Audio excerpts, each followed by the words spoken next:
Previously on Paranormasight, the Mermaid's Curse. You have borne witness to the death and revival of this individual a grand total of 7 times. What?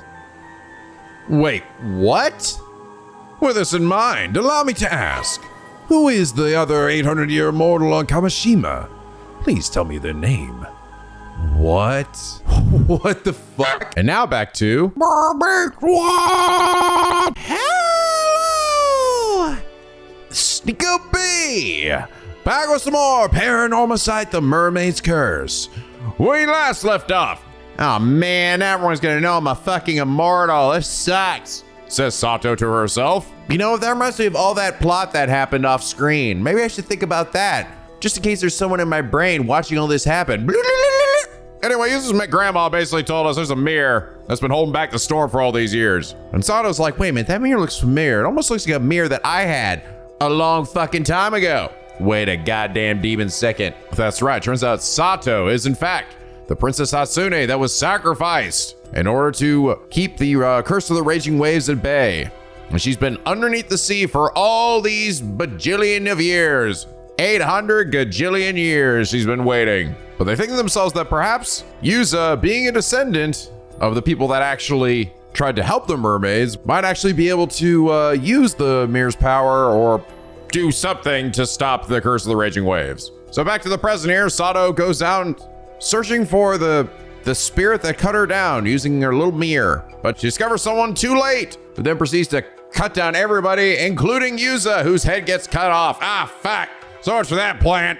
Man, that reminds me of that time I talked with that lady before. Flashback, Yumiko's back in the picture, and she immediately knows that Sato is in fact a 800-year immortal, and that also she's actually going to be dying here in just a few days.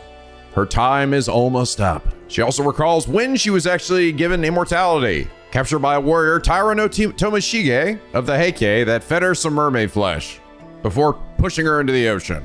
With Tomoshige going on to become the curse of the Heike, which is basically the curse that's going around cutting everybody down. Soto also posits that the sorcerer that Wakamaru has been talking to is Sigun Gamyoto, a psychic that's gained popularity in recent days despite having been considered a rather weak one not that long ago. And in fact, you guys even brought up, this is actually a character that was brought up in the last game. Basically, I think it was Shogo's boss, but essentially ended up being just like a red herring. She didn't really have anything to do with anything, if I recall, but now seemingly has something to do with this, maybe? I don't know. It seems like this isn't the same one, though. I don't know. It seems like something has changed. I don't know where they're going with this, if this is just meant to be another red herring. And then finally, most importantly, we're at the end approached by the storyteller. Hey, there you are. Who posed us a question. Out of all the people we've met, who else is actually also an 800-year immortal? Well, shit, I wasn't thinking about it until you brought it up. Yep, turns out it's our old pal Yuza. When he was seemingly losing at that minigame, when he was diving underwater all those times, he was also dying, like actually dying, and then reviving again, and then just going about his merry fucking day. You cheeky bitch. And I was wondering if like Yuza is aware of it, and it seems very likely that he is. It was actually even brought up earlier in the story. I think Tsukasa brought up how Yuza hasn't really aged much, like in the last few years. So there have actually been some insinuations. And someone even brought up how like him getting like 95 scallops in that one scene over here, I believe. And he was like, oh man, how'd you do that? And he's like, oh, curses, my cover's been blown, blah, blah, blah, you know, which just kind of comes across as a goofy thing, but you realize it sort of is him insinuating that, oh yeah, I shouldn't have brought that up because you're gonna learn that I'm a fucking immortal god. But it seems like it would be kind of weird if he was actually drowning in those moments and the game, and he wasn't like aware that he was dying. I also imagine that he at some point, even if he wasn't aware that he eaten mermaid flesh, right? Like if that was something he forgot about, at any point, if he ended up cutting himself or hurting himself, that shit would just heal up, right? And then I'm pretty sure he would immediately know that, oh wait, there is something very wrong with me. Wow. I did see a number of you guys say that you started to sort of think that he was potentially an 800-year immortal, but I'll be honest, man, I had no inkling of that at all. I mean, if the storyteller had not brought up in that moment, I would have just, they would have had to wait till they dropped on me because I had no idea. I really was not picking up on that. Also, honestly, I mean, I don't feel like Yuza looks like a 13-year-old. to be honest, if he's meant to. He looks, I mean, looks a little smaller than like a zombie and stuff, but I don't know. He doesn't look like he's 13. I don't know. I feel like if that is what they were going for, like if he's meant to look like he's supposed to look like a 13-year-old, I think they probably should have made him look a little younger. Because to me, he looks to be about the same age as Azami and Tsukasa and stuff. At least in my opinion. He's a pretty old looking fucking 13-year-old, if that's the case. They should have I feel like they should have made him like skinnier or something and given him like a whole bunch of acne or something. But no, we have to have our beautiful anime characters. No one can have imperfect skin here. That said, he is shorter, right? He is shorter than Azami. And it is also kind of hard to necessarily differentiate, especially anime characters' ages, right? Across the spectrum and actually have it look significantly different versus actually like a real person. So I sort of get it, but yeah, I never would have figured this shit out, man.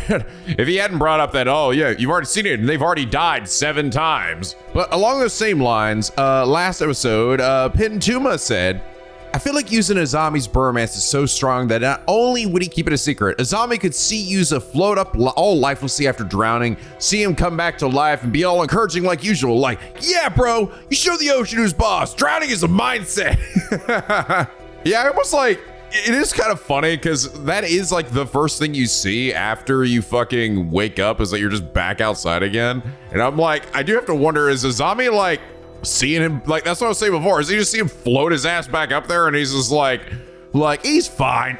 Everyone drowns a couple of times the first few times they go ama diving.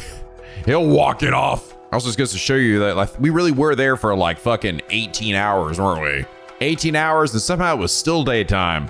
But Pintuma, thank you so much for your hilariously accurate comment. And it's that reason you are comment of the day. All right, yeah, and here's a detail I had sort of slipped my mind here. Back in the invasion of Taishima, they did actually say that their only survivors of this tragedy were 2 mermaids and 2 islanders. So, and they actually say who they are. It's the 2 surviving islanders were the Princess Hatsune and a man named Somikawa, who've been assigned the duty of protecting her relics important to the mermaids. So we already have our people. It was confusing to me because I was like, I thought Princess Hatsune had died, right? But that they didn't count her, so they didn't specifically count her, but no, they do. It's just like, no, wait, it's not done yet, right? Then we go further down where they actually sacrifice her. So then, quote unquote, by that point, the only actual survivor is Somikawa. Until we realized that Hatsune was actually a 800-year-old immortal anyway. So I think the real question we have left here is who the other mermaid is. Like what happened to them? Since we already know that one of them has left and returned to Ryukyu. There should still be one remaining somewhere. Also, an interesting thing, I didn't see it in my playthrough here because I have my Steam achievements like turned off here. But I have actually acquired all of the profiles in the game. Apparently I've gotten every single one. So we're not getting any more new characters. So that means that everybody who's here is basically all we need for the rest of the story. So that means that obviously one of these people is the guy who's going around killing everybody. And I think it's this guy. I think it's Ikipe Ikoma. So it's just he knew so much. He seems to know about this fucking old man, right? And he was like, oh, if he gets his hands on you, you're fucking toast, right?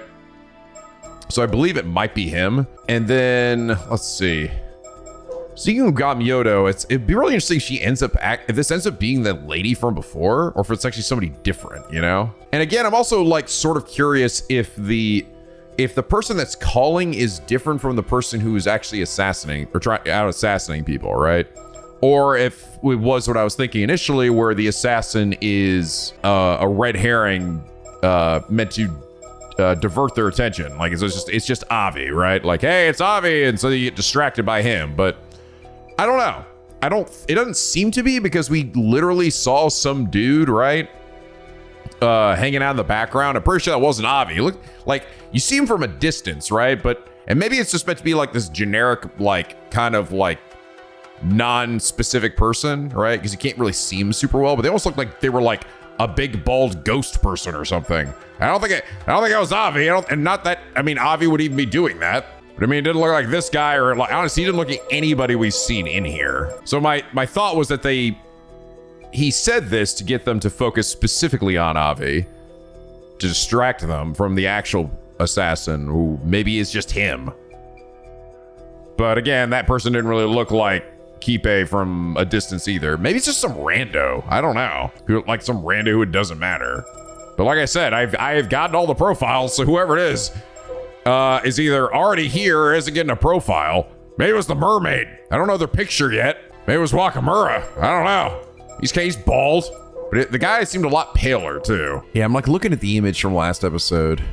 And actually, no, maybe they're not bald. It looks like it could be a lady actually. But it's definitely, it's meant to be sort of out of focus and blurry. They even look like from a distance, like they're fucking butt ass naked. To be fair, that's good. I don't know if I wouldn't want to necessarily be able to just like spoil it by like, well, I was able to zoom in on them and oh my God, it's Billy. But all right, so we got a lot from this one in particular. This really revealed quite a bit. So now that we know that Yuza's actually alive, though it's probably gonna be a little awkward putting his head back on, or is this gonna like glue itself back together? Is it gonna grow a new one? How long will that take? And clearly Sato knows, right? And I'm curious if Yuza knows about Sato as well. It feels like he probably should then, right? Unless he doesn't understand that he can. Like, it's like he just noticed that for whatever reason, Sato has this glow about her. But all right, the tragedy of Kamishima. Mysterious deaths continue to occur amongst the island's residents, and it's not long before the same tragedy befalls Yuza. Some of the others are left hopeless and overwhelmed by grief. He's fine. I mean, everybody else is dead, but he's fine. Damn it, what the hell is going on? What the fuck happened to you, Yuza? How could you just die like that, out of nowhere? You managed to live through the disaster 5 years ago, just to die like this? So I was like, it's fine. Still, the whole island turned on you. Blames your mom for everything. Rejected you when you said you wanted to become an Ama diver. What did you ever do to deserve that? But you never once complained. Just kept going like it was nothing. You did everything right. Someone like you deserves so much better. You deserve to be happy, damn it! I would have done anything to make that happen. Yet I couldn't do a damn thing. I'm sorry. I'm so damn sorry, Yuza. This shouldn't have been the way for you to go. How could the gods think this is fair? How? Hey, Tsukasa. Sorry, I know this is a terrible time. But there's something important I need to tell you. Yeah, go ahead. There's something really important I gotta tell you. There's a bird behind us, maybe. Maybe? Come on, give me a bird to ruin this moment.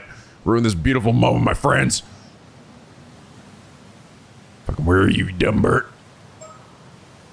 It's like a bird all the way out here. Like, I see him like in the distance on one of these islands. It's like a tiny dot. It's the most pain in the ass bird to get in the whole game. I actually would be curious. Like, I almost feel like we're not gonna see that in this one here, this event, that Yuza's gonna come back.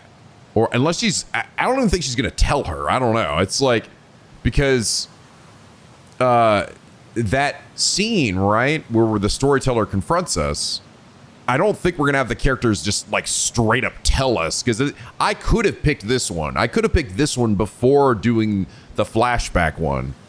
So I don't think the game is going to directly tell us. Maybe it'll hint at it here, but I don't think it's going to say like, yeah, no, he's fine. He's cool. He's actually coming back from the dead. He's just putting his shit back together right now.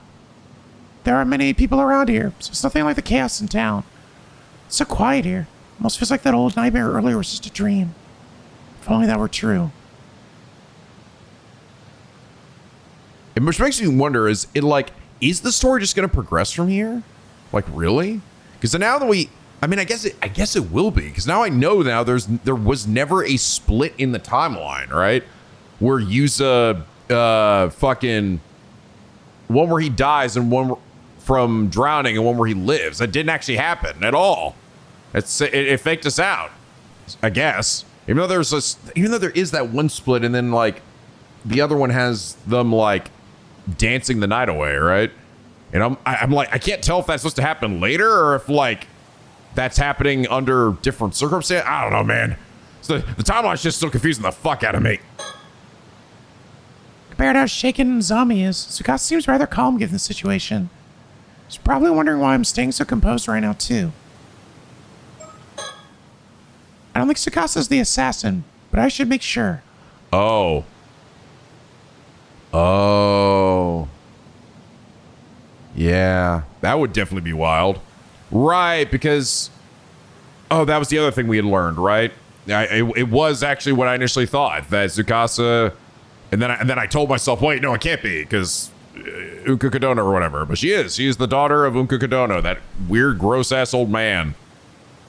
I guess he must have been really nice to her or something, because to me, he just comes across a creepo. And she seemed pretty, like, positive about him.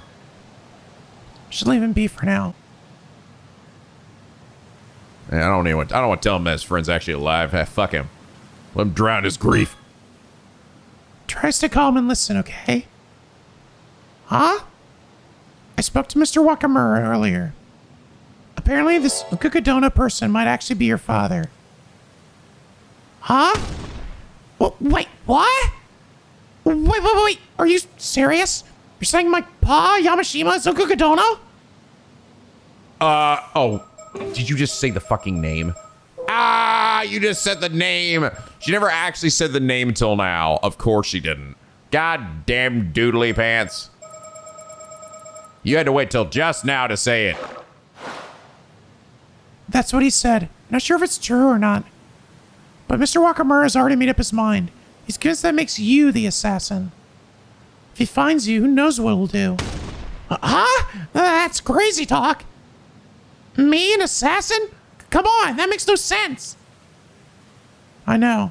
I don't believe it either. That's why we need to find the real assassin as soon as possible. Yeah, but easier said than done. Sato, Suyu's gone and so is Yuza. Yeah, I never thought it would come to this.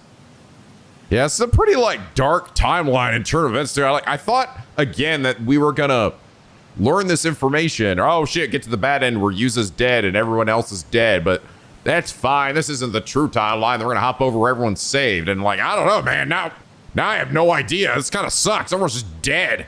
Unless this game ends like the last game where we end up jumping literally all the way back to the beginning, right? And basically undo everything from even happening by just fucking murdering the shit out of Yoko. Have her dying a fucking demon's death as she deserves. I'm scared. What are we supposed to do now? I didn't manage to find out any more about the Curse of the Raging Waves. Right now we have to find the assassin. Earlier, down by the bay, I saw the cursed shadow again, as well as someone running away. Wait, the shadow. Huh? Sorry, I need to check something curse related real quick. The curse? Oh, right. Earlier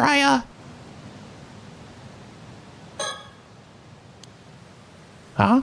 What is it? Are you trying to remember something? I know, I could check with the hand mirror to make sure the shadow isn't nearby.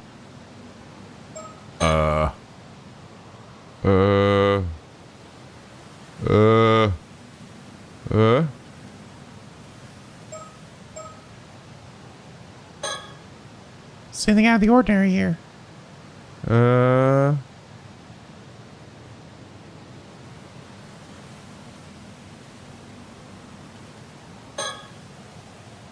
No. Ah! Why? Why did you do that? Why did you just randomly scream, make a sound, fucking scare the shit out of me? Ah! There's nothing even there! Let me fucking out! Ah, damn it! What was it? I can't remember. Whoa, don't scare me like that. Seriously, me shit my pants. Tsukasa, what's the matter? I guess the shock has made me forget. Right before it happened, Yuza realized something important, but I'm blinking out on it now. Huh? Something important? Yeah, Yuza said he figured out the condition that the curse needed to affect someone. I swear he said something about people being marked by something, but I can't really remember. He was just about to say who the culprit was too, and then, well, that happened to him. Marked? I can't remember. Just thinking about that moment's making me sick. Oh no, Tsukasa, it's okay. Don't force yourself to remember. I won't, but still, I do remember one thing he said. He thought that the curse could only target women from the island, but But now that he was targeted... Yeah. Oh, hold on a second. I think I see what he was getting at.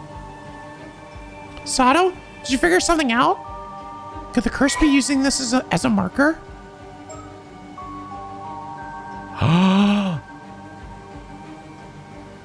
Oh, shit. Oh, fuck. Oh, no. Is it her? Is she the one that did this? Kiko has had scant luck with men, having been introduced to several potential partners, only be turned down by all of them. Her parents, anxious for a future, worry that the large birthmark on her face is to blame.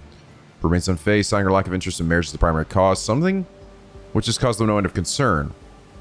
Although she endeavored to hide her birthmark with makeup while at school and during her time as an office worker, she just embraced it, proudly proclaiming it to be her symbol. Because she was handing out mirrors. It's the mirror, isn't it?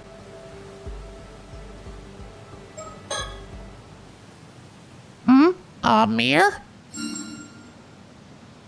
That's it. The Kameshimaru hand mirror. It's gotta be that. I knew it. Yuza took that beer out of his pocket right before it happened. Damn, I really shouldn't be waving this thing around myself there. Get this out of my pocket!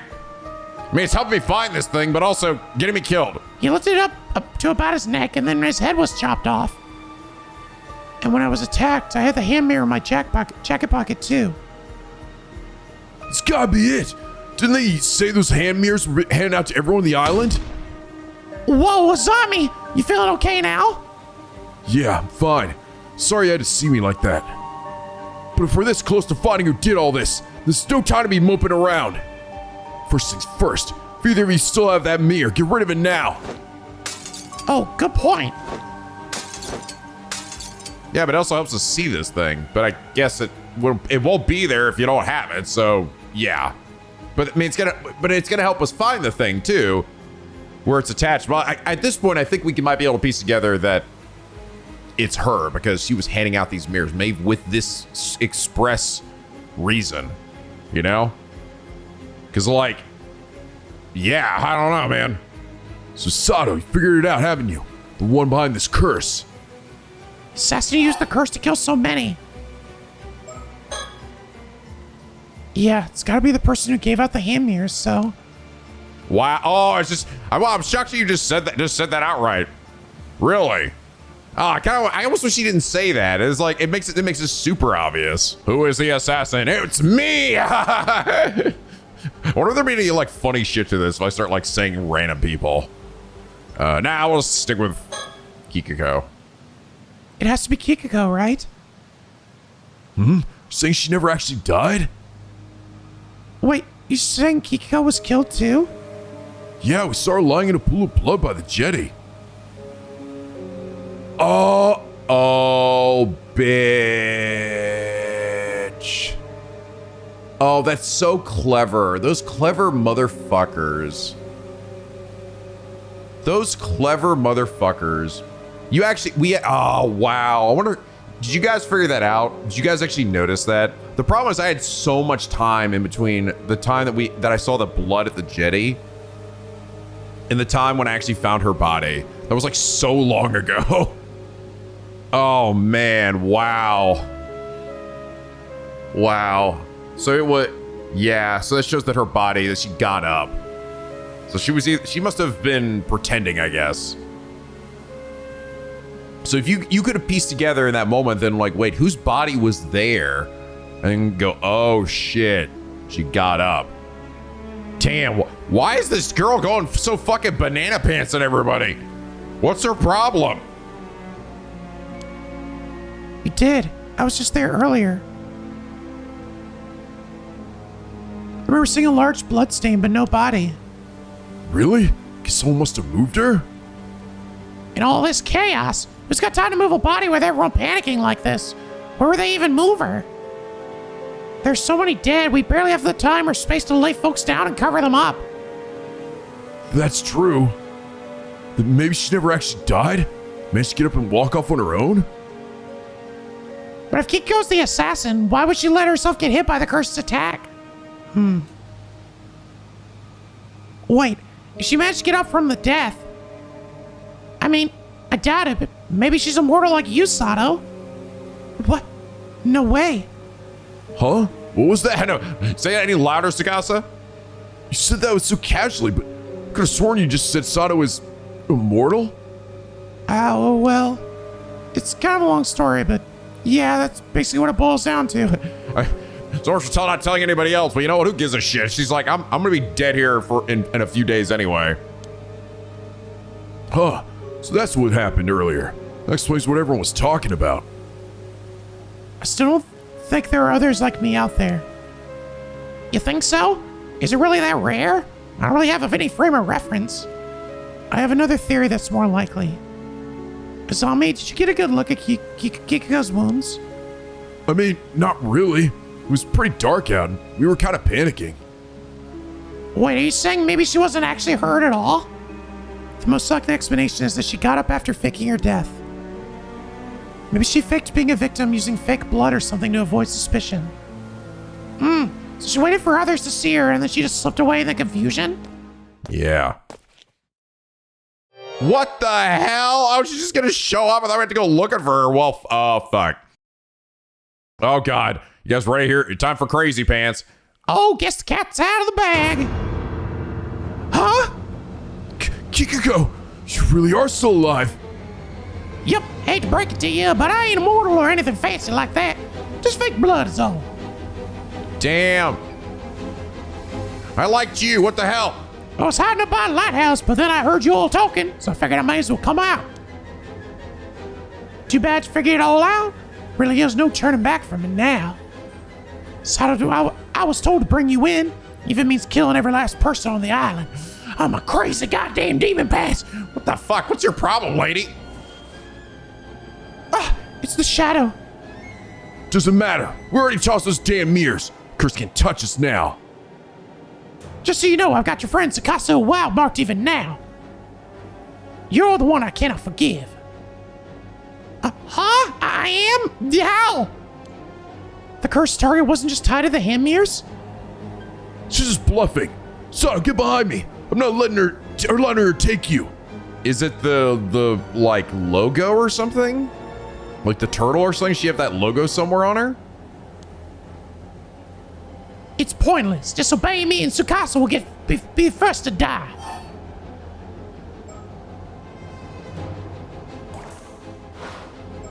Would I have no choice?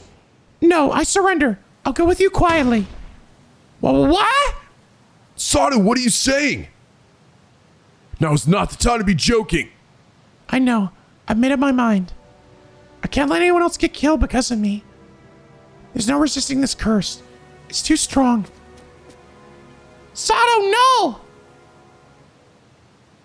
Good, smart choice. Otherwise, everyone on the island would have perished.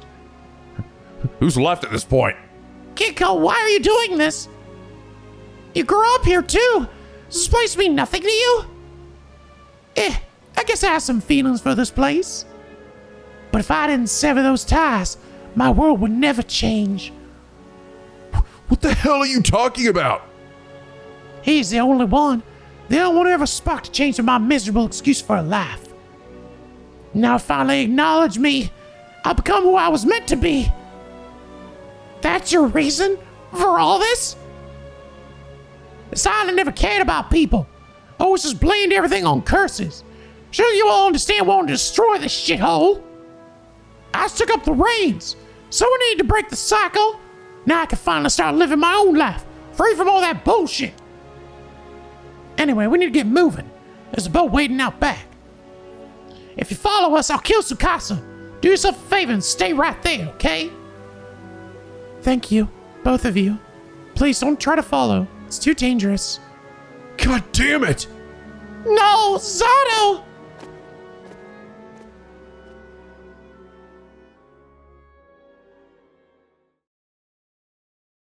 Unfortunately, I can't have people that know my identity just walking away. Especially not you, Tsukasa. Oh my god.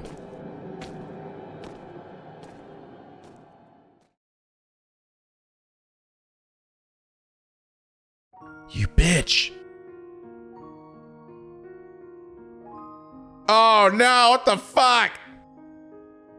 The following day, the bodies of Azami Kamui and Tsukasa Wow were found beneath the lighthouse, collapsed together in a lifeless heap. Okay, this is definitely we are definitely gonna be averting this shit. We fucking better be. Wait, Azami died too? What did he like try to like grab onto her or something and then got stabbed as well? Azami, who'd been helping search for the curse's mark, tried to take Tsukasa's place, but ended up getting caught in the curse instead. Oh no! But the tragedy that struck Kamishima didn't end there. Right after the assassin left Kamishima with Sato Shiranami, a new calamity followed. Oh god. Here's the bad ending. A violent storm born of the curse of the raging waves erupted in the seas around the island. As expected, the curse could not be sealed away by the bronze mirror alone. Ferocious winds and towering waves pounded the island for 3 days and nights, leaving devastation in their wake. Most islanders who had tried to flee the tragedy by boat that night were lost to the storm and remain missing to this day. Among them was the assassin behind the incident.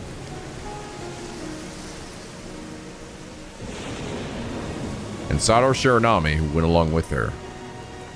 She was never to be seen again.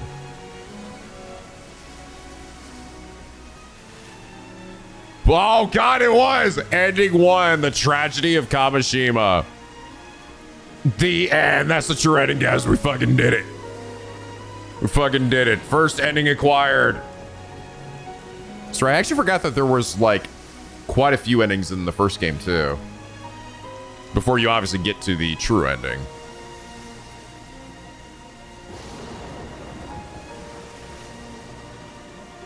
Fucking dead, bitch. Wow.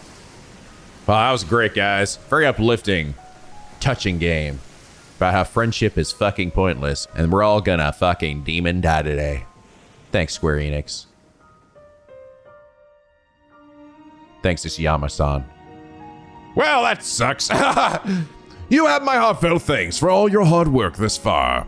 It's a shame that everyone died because of you. And so the affair surrounding Kamishima has reached one of its possible conclusions. Sadly, it seems neither Yuza Minakuchi nor Sato Shiranami were able to achieve their goals. To avoid arriving at this particular outcome, please continue progressing through the story chart. After all, you came here for that very purpose, did you not? Oh my, are you perhaps still unsure of who you are? No need to worry, I'm confident you'll remember in time. You're just missing a few key pieces. As you travel along the story chart and shape what happens, perhaps you'll remember your part in this. Be sure to think on it as you move forward. Am I gonna be one of like... Am I gonna be like one of the Heike guys? Maybe the father of fucking the like Taira no Tomashiki or whatever the fuck. Remember me this guy? The father of Taira no Kiyomori or maybe that one. Wait, who was it that was Tobashigi, right? That was too many names, dude. And some of these don't get like profiles really. They're like in here. So you have to kind of like just look in here, but they're not like, it's not like a name. No, it's like you gotta find them in this story here. Is it in this thing here? No, not really. The Curse of Tomashige. Taira no Tomashige. He's actually on this thing here. I don't know. Or I'm like the Mermaid or something. It's interesting, like who I end up being seems to change though, right? Like, although I guess because even though I could still essentially acknowledge him as the one from the last game, right? But I'm not the same individual.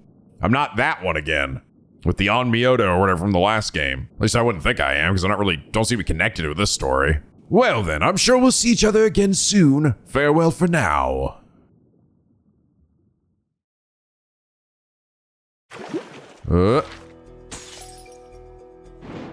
Aha! Aha! Oh! Oh, what the hell? Memories of last summer accepted fate? So, okay. So now we've got the one where... What the fuck? Okay, so we are getting the split in the timeline here. Vision of the future. So what's the difference between these two? This one actually leads to this one.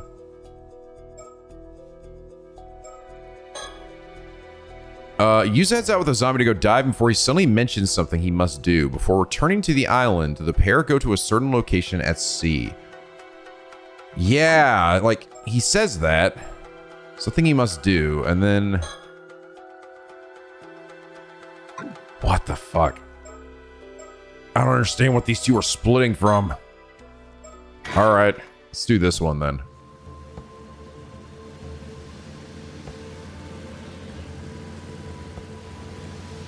So, what's this important thing you have to do, Yuza?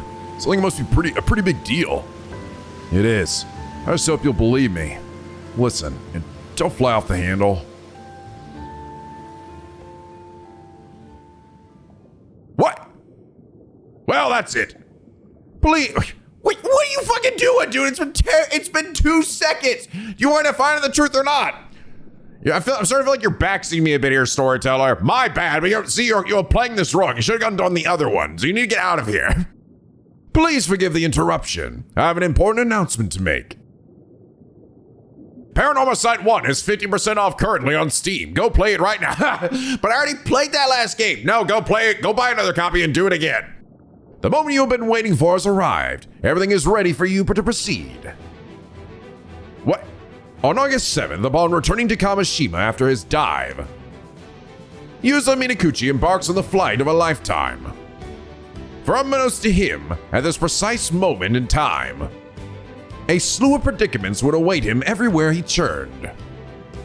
As for this really important thing he has to do, that is of course preventing the tragedy of Kamishima coming to pass. The advent of the 400-year-old curse of the raging waves draws nearer Kamishima with every passing moment. Even so, do try to remember that Yuza's true aims are to locate a mermaid and uncover the truth about his mother. This fucking hero music playing. Will Yuza Minakuchi succeed in overcoming these challenges and fulfilling his objective, you ask? That is entirely up to you and the actions you choose to take from this moment forth. Thus concludes my announcement. I wish you good fortune.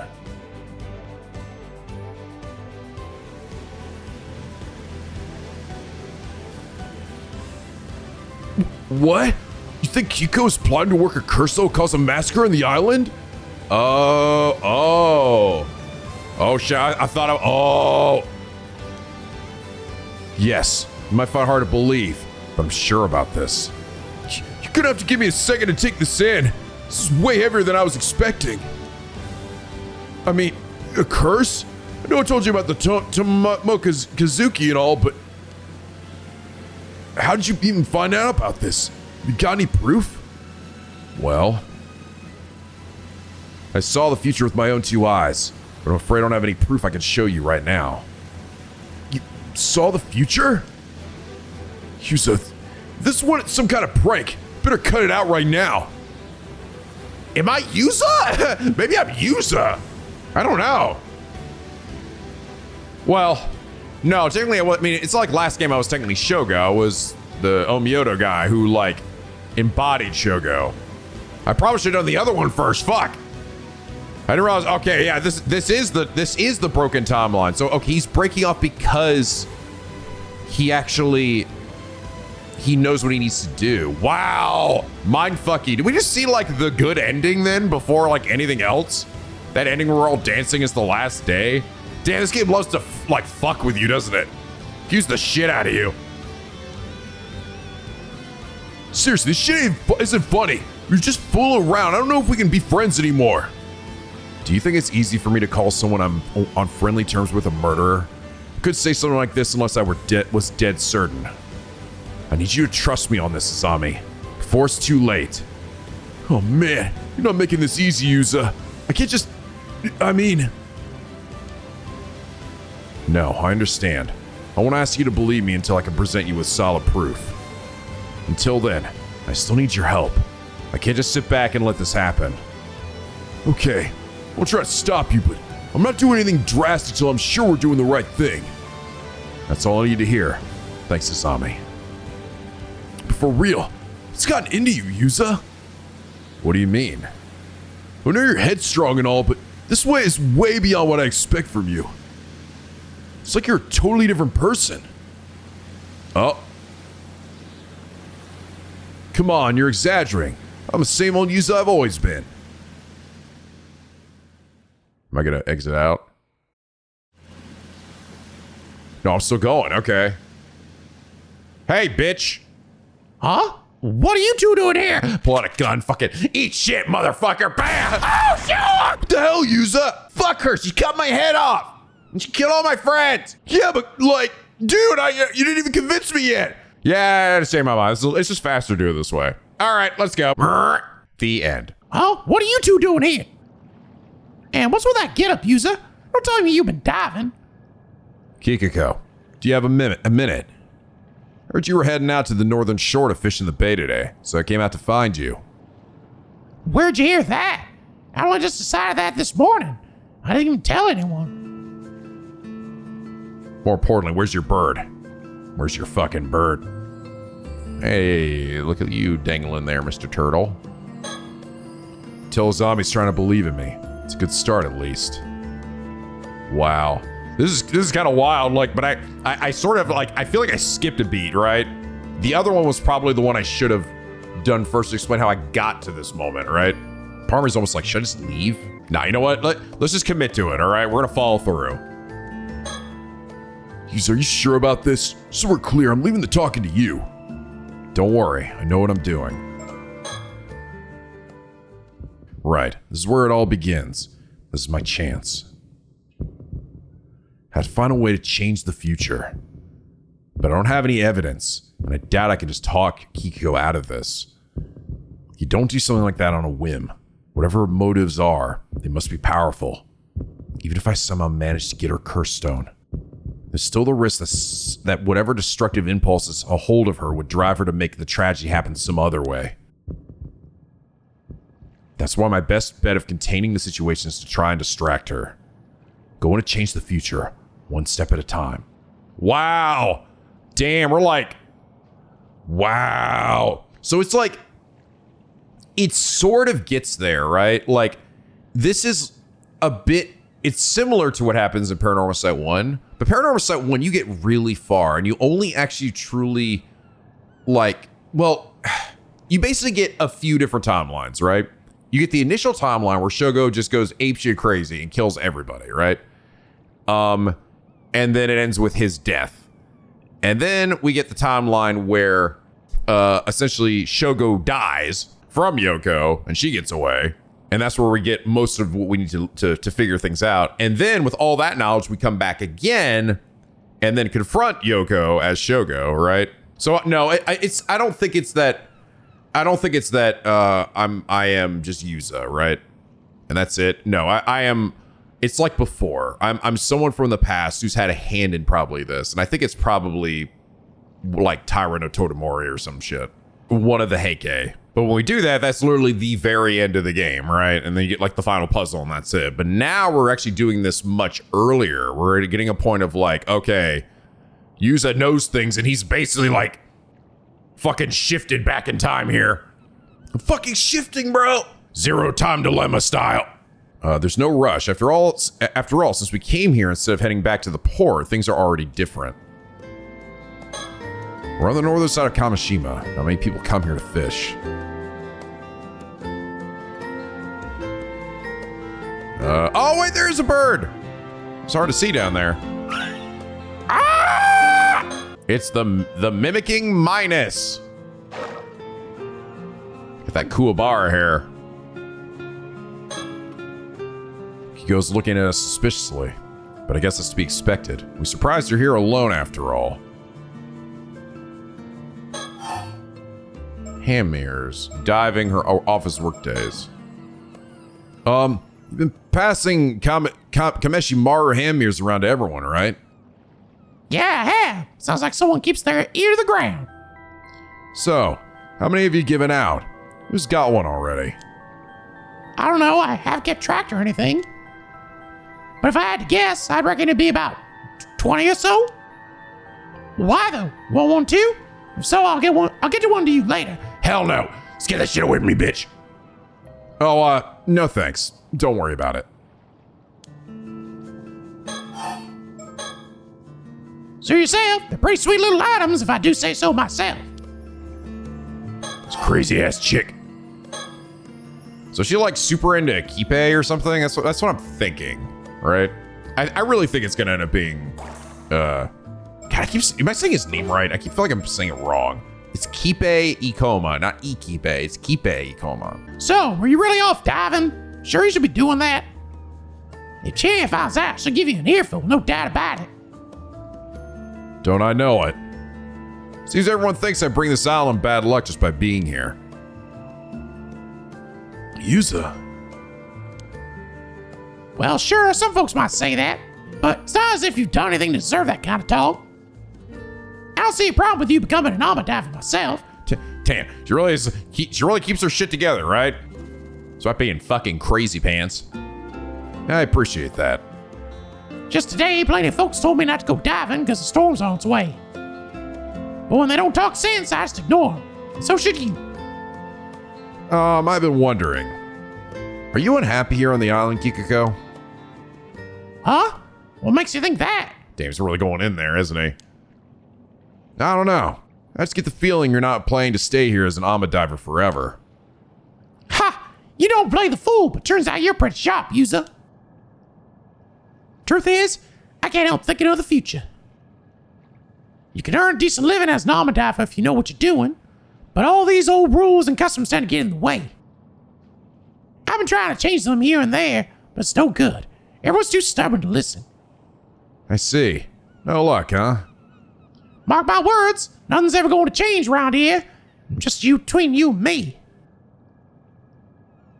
As much as I love being surrounded by nature on this island, the culture here just isn't for me. So that's how you feel. I say I'm about ready to break ties with this place. By killing everybody here, including you. Not that anyone else needs to know that. Don't go spreading around now. He's like, oh, I know. Frankly, I had no idea you were so interested in diving, Yuza. Your office work days. So Kikako, when you left the island, you did some kind of office work, right? Huh? Well, that's true and all, but why are you asking? I was, just wondering if you might have preferred your life back then. I mean, you must have had more opportunities to meet people and go out on dates and all that. Stop right there. As if I don't hear enough of that as it is. What's it got to do with you anyway? Sorry, I didn't mean to pry. I was just wondering if you still kept in contact with anyone. Sure, a few people. Just a few. Would you say any of them had a big influence on you?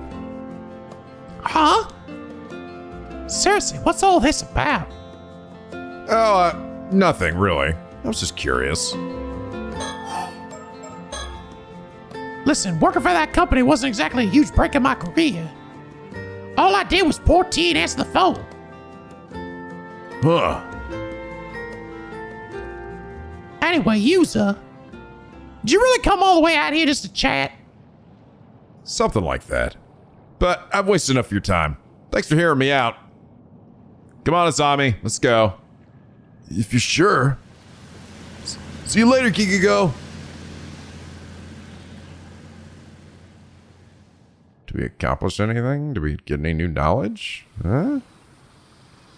Back to the jetty.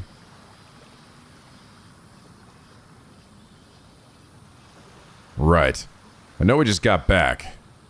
But there's no time to waste. We've got to track down and collect all the Kameshi Maru mirrors Kiko handed out as soon as possible. Huh? Why? If I'm right, those mirrors are actually the targets of the curse. No way. Seriously? Still, man, all this curse business is a bit much. Look, given what people think of me, I'd have a hard time handling this on my own. I'm going to need your help, Asami. I guess we'll have to try and convince everyone the mirrors are defective or something. But we better not let Kiko find out what we're up to. Yuza? I want to believe you, and I'd like nothing more than to help you out. But before I lift a finger, there's something I've got to know. All right. See, I've got a pretty good idea what made you change out of the blue like this. You do? When you were diving before and you came face to face with the Tomokazuki, something happened, didn't it? Ah. You haven't been the same since then. Come to think of it, does this have anything to do with your search for a mermaid? It's not so much that I died, right? The different timeline isn't that I died. The different timeline, which I guess makes sense. I was thinking, well, I got pulled down, right? One timeline where I got pulled down to the ocean, but I was seemingly okay, and then one where I didn't. No, the idea is that I can't die, so it doesn't matter, right? So one is just that I got pulled down, and then exchanged maybe, and then one where I didn't. That's the real break in the timeline. I did mention that before at the start of this, where I'm like, am I like a different person now? Come to think of it, does this have anything to do with your search for a mermaid? You're right. I should have told you the full story to begin with, but in such a rush I got ahead of myself. You're right, something did happen to me, and I'll tell you all about it right now if you want to hear. I'm all ears. First of all, tracking down a mermaid is still my end goal. That hasn't changed. These songs still the same. What I'm trying to do right now started when I found out about the danger Kamishima is in. And I realized I had to do something to prevent it. Are you with me so far? Sure, if I knew the island was in danger, I'd want to protect it too. But how'd you find out about that anyway? Earlier you said you saw the future. When did that happen? It was when I encountered the Tomokazuki. The moment our hands touched, everything went dark, and then the future unfolded before me. Huh. So it's kind of like a vision from the Tomokazuki? A warning? It's exactly what it felt like. A stream of images filled my mind all at once, together with a rush of understanding. It's like they were imprinted in my memory. I don't know how it works, but I believe what I saw. I know what's going to happen here in Kamishima if I don't do something to change it. So that's what started all this, huh?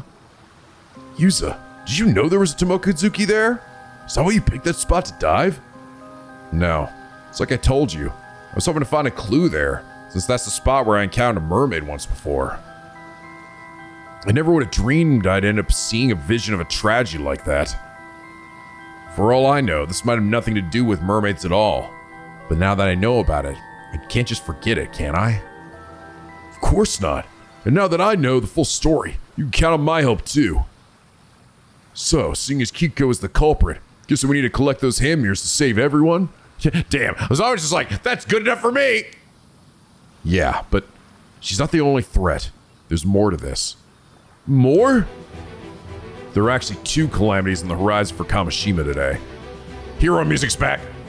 2? You gotta be kidding me. First is the massacre caused by Kiko's curse. And the second is the curse of the raging waves, which has been brewing up a violent storm for the last 400 years. It's going to hit the island tonight. Huh? Now you lost me again. I can't keep up. For starters, why is all this happening on the same day? I don't know. I get the feeling it's just an unfortunate coincidence, and there would have been nothing we could do about it either.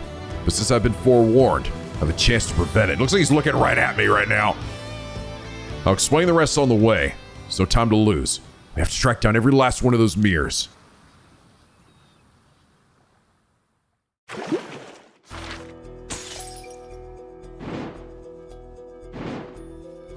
Whoa. Oh, different timeline for them too. Whoa, hey. What? There's fucking something down here too? Wow, okay, so this is showing a deviation in their timelines as well. We didn't actually even see where, we didn't actually even see what happened to them, right? Ooh, cool. All right, let's go back here then, because I think this is definitely gonna be significant. Accepted fate. Several days after the night of tragedy, Yusa is lost in his thoughts, alone on the beach.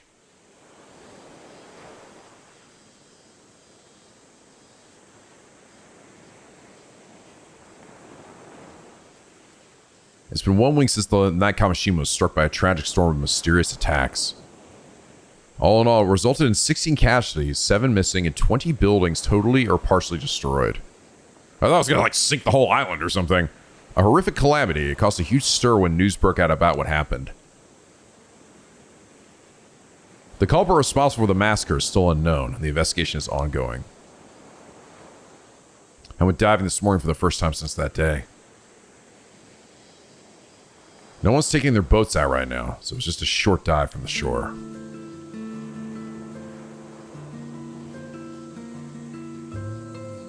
This rock looks the same. Oh, hello! Hi! Just hanging out back there. Sometimes I think about the plans we all made to have fun here. Wonder how that would have gone if things had turned out the way they did. Guess there's no point in thinking about that now, though. Everyone's fucking dead. It's all my stupid fault. What's going on here now? Pair in traditional clothing. Suspicious pair apparently came here all the way from Tokyo. Seems they have business with me, so they're currently waiting for me to finish diving. Apparently, I'm going to be taken into custody. Ah. Whoa. Culprit behind the massacre. We still don't know who the culprit behind the massacre, the so-called assassin, was. The investigation is proceeding under the assumption that it was one of the people who went missing that night. But it seems like it's not making much progress. Among other things, they're having to conduct it behind closed doors so word doesn't get out that it was caused by a curse. They're gonna take him to custody because he's an 800-year-old immortal, huh? What are they gonna do? Then put him to sleep and put him in the bottom of the ocean again or something? Join Sato! Oh wait, she's probably already fucking dead. Maybe he'll try to escape the island by sea that night. But most of them ended up getting caught in the storm and going missing. Could the culprit behind the massacre have been among them? The same night as the attack on Kamishima. A massive storm caused by the curse of the raging waves broke out in the sea to the south of the island. It seems the bronze mirror my mom left wasn't enough to hold back the curse by itself after all. Many of those who attempted to flee the island by boat were caught in the storm and are still missing. The storm descended on Kamishima soon afterwards, and the island was swept by harsh winds and lashing rain for 3 days straight. No one was able to leave their homes. It caused blackouts and landslides across the island. Several buildings were also completely destroyed. Everyone was made painfully aware just how fearsome the curse of the raging waves is. Combined with the horror of the massacre, the entire ordeal has left a deep scar on those who remain. There's still an eerie rumbling coming from the sea, and no one knows when another storm might strike again. Everyone here is still too on edge to take their boats out to fish, and the ferry service to the island is currently suspended as well. Naturally, no one paid me any mind when I headed out to dive today. The pair from Tokyo had apparently come to Kamishima to try and find a way to dispel the curse of the raging waves. They were extremely regretful by failing to stop the storm, and went around apologizing to everyone in its wake. It seems they're still planning to find a solution, though, and have asked for my cooperation. The storm struck before we could even mourn those who were killed, and left the town in tatters. Things are barely functioning right now. Everyone is somehow managing to get by on the aid we're receiving, but it's apparently going to take years to fully rebuild. Some people fled Kamishima the moment they could, citing what happened as proof of some sort of divine punishment. But most of those who stayed are already trying to put the tragedy behind them and look to the future. They managed to get back on their feet 5 years ago, so I'm sure they'll be fine this time around too. Although they've been bombarded by accusations and demands for them to take responsibility, the Wakamuras have been busy doing what they can. Following news reports on the calamity, there was an uptick in unsavory rumors that Kamishima is cursed in some way. But perhaps because of the current occult craze, a bunch of people have expressed interest in visiting once all the restoration work's done. The mail order service for souvenirs that was set up to help fund recovery efforts has been flooded with orders.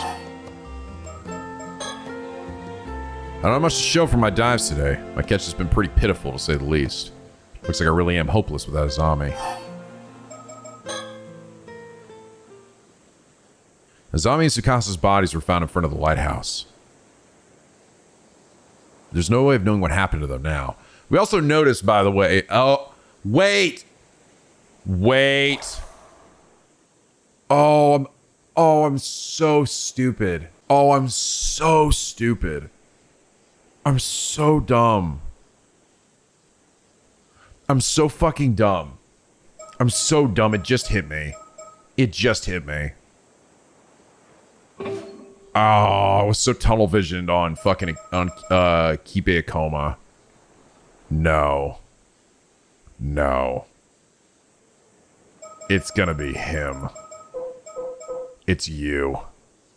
You're the one. You're the one who is behind this. It's totally you. Because he was the one asking Sato to leave with him, right? I think he knew all along who she was. I think he's always known. And because I was thinking to myself, well, but why is Kikuyo hate Tsukasa? Because Tsukasa loves Shotaro. That's what I think. That's what I'm thinking. Does that make sense? Does that make sense, though? Does that make sense, though?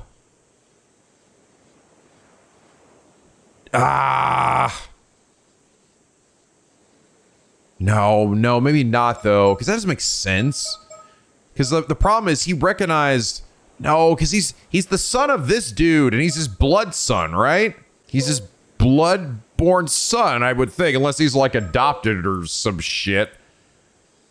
Because the person who was talking to Sato, right, referred to her as Osato, and has seemingly known her for a long time, suggesting that they are also an 800-year-old immortal or something, right? Okay, so think about it a different way. Because also, to be fair, Shotaro also technically is quote-unquote confessing to Sato, but it didn't seem like she held any grudges against Sato, right?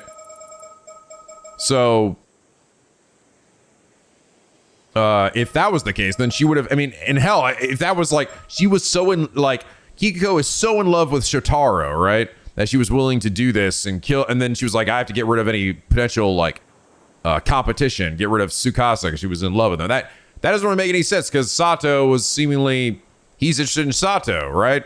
So wouldn't she want to be like, no, I'm not going to do that? No, never mind, no. So, okay, let's think about it a different way then. So then why would Kikuko be mad at Tsukasa? Why?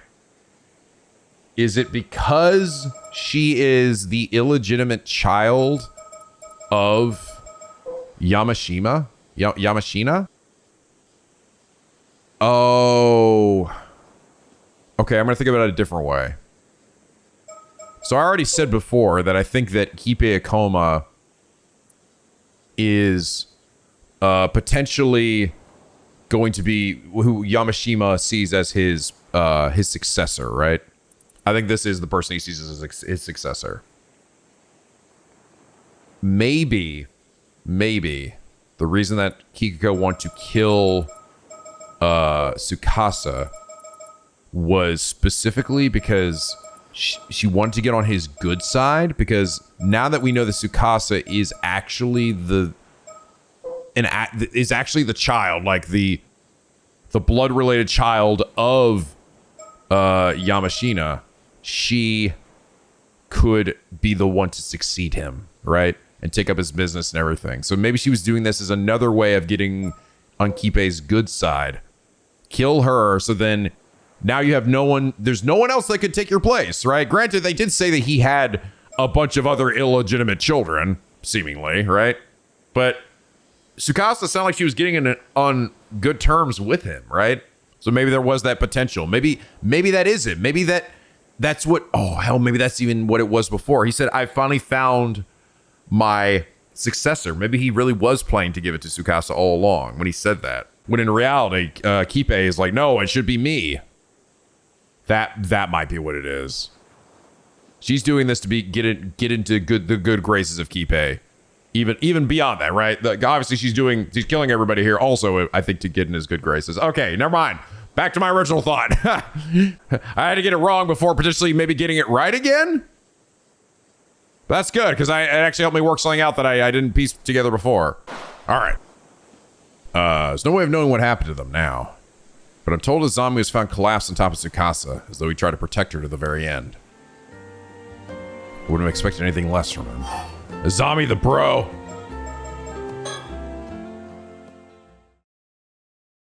Unable to bear the tragedy that had befallen Kamishima, Sato Shiranami apparently gave herself over to the assassin and left the island with them.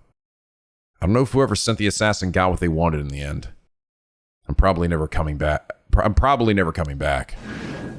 But either way, they took any chance of seeing her again with him.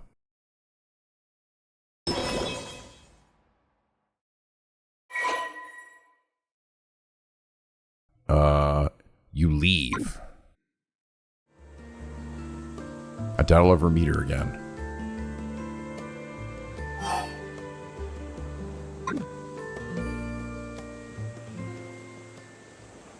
After all that happened, I'm once again the only one left alive.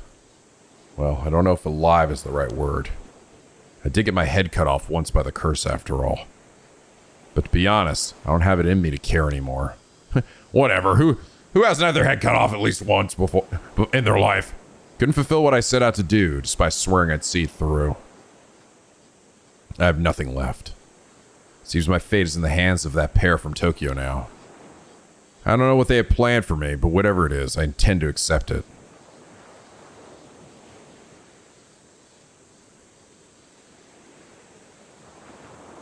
Thank you, everyone, for everything. Goodbye.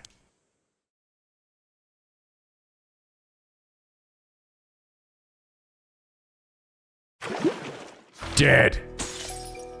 Reach Yuza Minikuchi's bad ending. Interesting. Okay, you leave, huh? Approximately 1 month ago, having only just returned home to Kamishima, Yuza Minikuchi goes to the roof of the Kantakisha ruins for some time alone, only to find Sato Shiranami there. Does she confront him?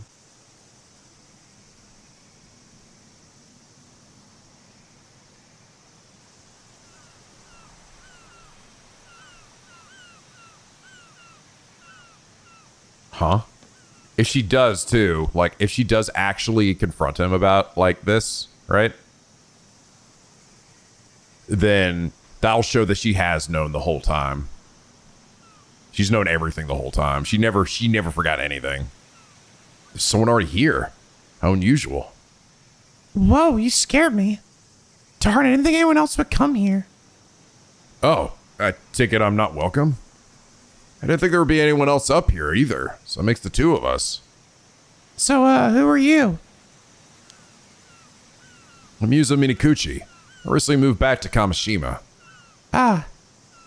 So you're that old friend of Tsukasa's, was it? Yep. I don't think we've spoken before. You're Sato Shiranami, right? Mr. Wakamura's relative? Nice to meet you. Wait, how do you know who I am? It's kind of creepy. You're pretty much the talk of the town. I'm sure almost everyone here knows who you are. Is that so? I'd rather not stand out. It's a small island. Word spreads quick about who comes and goes. Sorry, but could you leave me be? I don't feel like talking to anyone. I see. Well, I just came by here to enjoy the view alone. I'll just be over here looking at the sea, so it won't be a bother. That work for you? Fine. I'll just be over here looking for any birds. Is that okay? Better be, because I don't give a fuck. Where the fucking birds at, bitch? You can see all the way from Ise Bay out toward the Enshu Sea from here. It's a great view. But that doesn't mean I want to share it with anyone. Thankfully, most of the islanders don't come up here that often, so I sometimes come here to unwind. There are a lot of reefs in the area, and the tide is strong, so it can make for tough sailing. But from here, it looks as tranquil as can be. Birds? Really, no birds? Kind of surprised about that. I feel like it's some prime bird spotting spot here. Sato Shiranami. Here she's a relative of Mr. Wakamura's who'll be staying with him for a while. But apparently no one's heard of her, so Alan and rumor mill's been working overtime ever since she arrived. Things would calm down a bit now, but when she first showed up, she knew so little about how things worked that the gossip was that she was some sort of sheltered princess. That or she'd been raised by animals.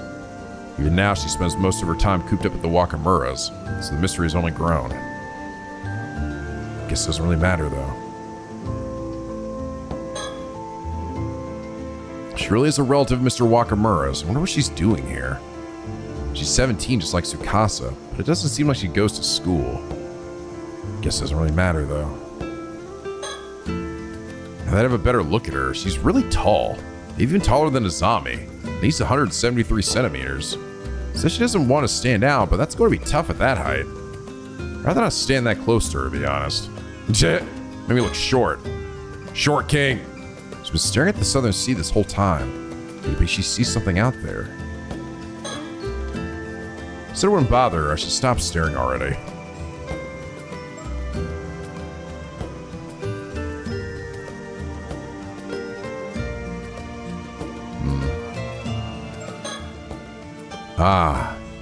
Coming here always helps clear my head.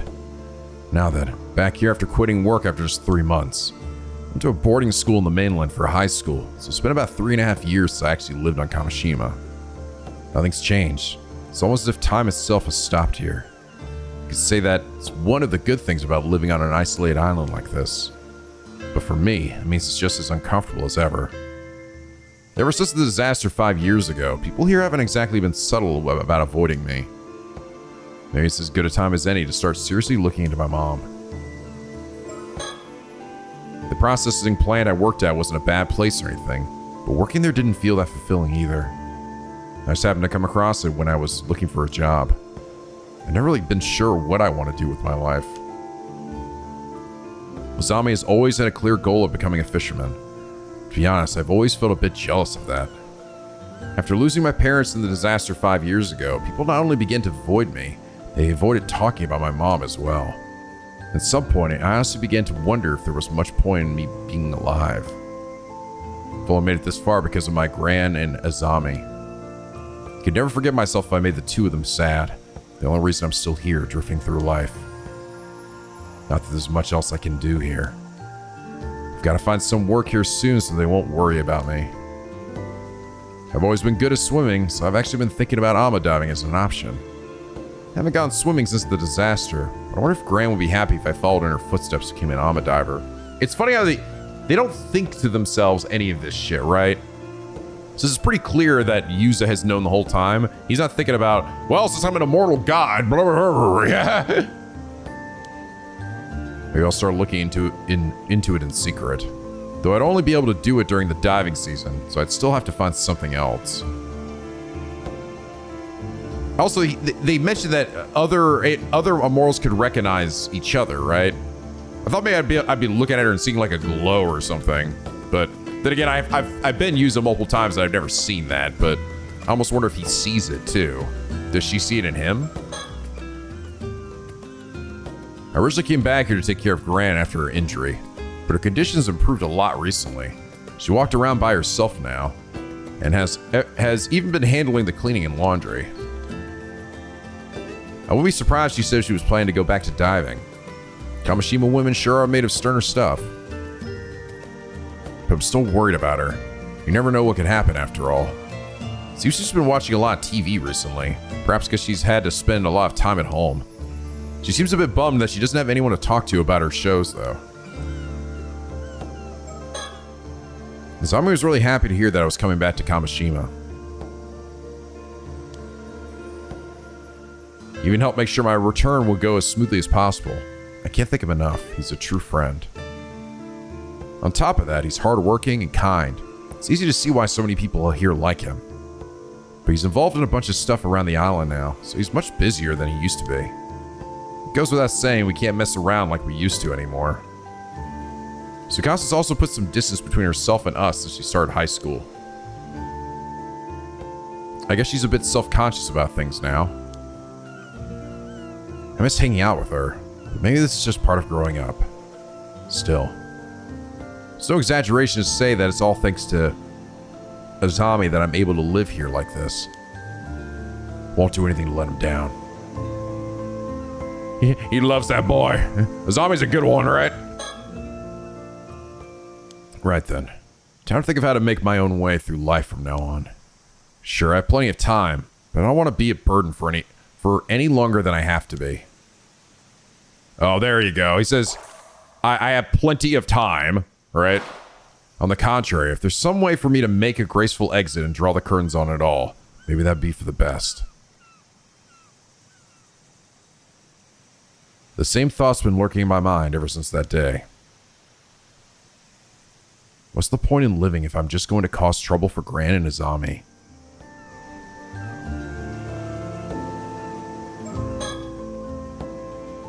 Time to think of how to make my way through life from now on.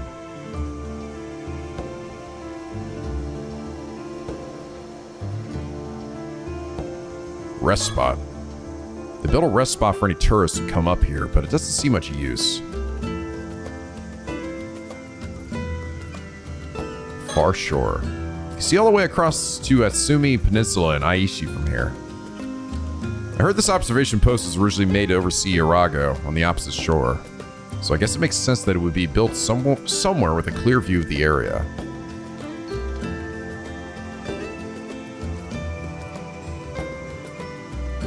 No! Jesus Christ!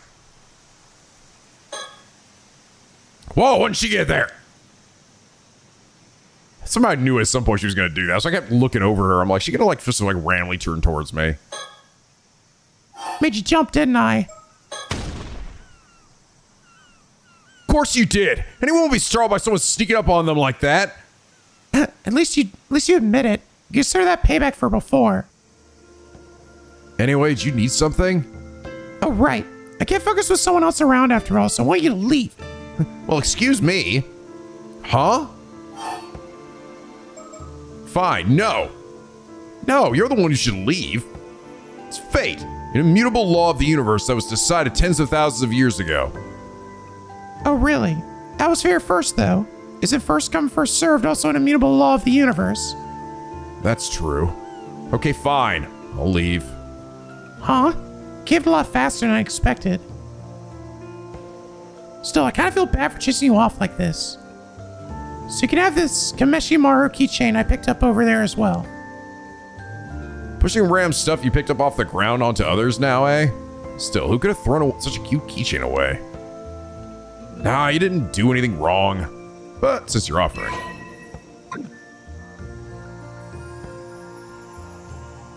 I'll be on my way as promised, then. Sorry for the interruption. Sure. Huh? Huh? I see. So that's how it is. Ah. Yeah, she does see it. They did say you have to focus really hard, right?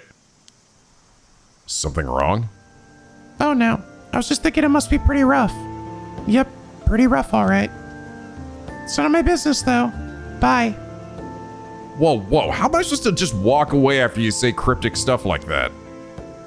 But if no answers are forthcoming, I'll simply have to be on my way. Later. Interesting. Did she know? So she knew that he was one, but he never knew that she was one, it seems. Wow.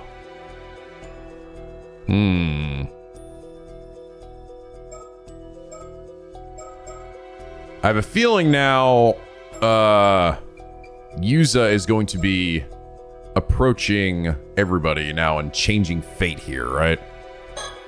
Onora Bridge investigation. So this is actually the first time we're finally coming back here. Oh yeah, and also bird. This is after the mermaid. But again, it's funny. We never saw like where their timeline went, right? We never saw like the bad timeline for them, at least seemingly. But yeah, technically, I think we just got technically Yuza's bad end there, right? So I think if I remember right, every character also gets like basically a bad end before we get to the true ending. So I don't know, maybe it's somewhere down here. While pursuing another case, Yumiko and her partner find out that the mermaid corpse discovered in Futamigara is that of a woman named Azusa Sumikawa. The duo try to figure out what to do next.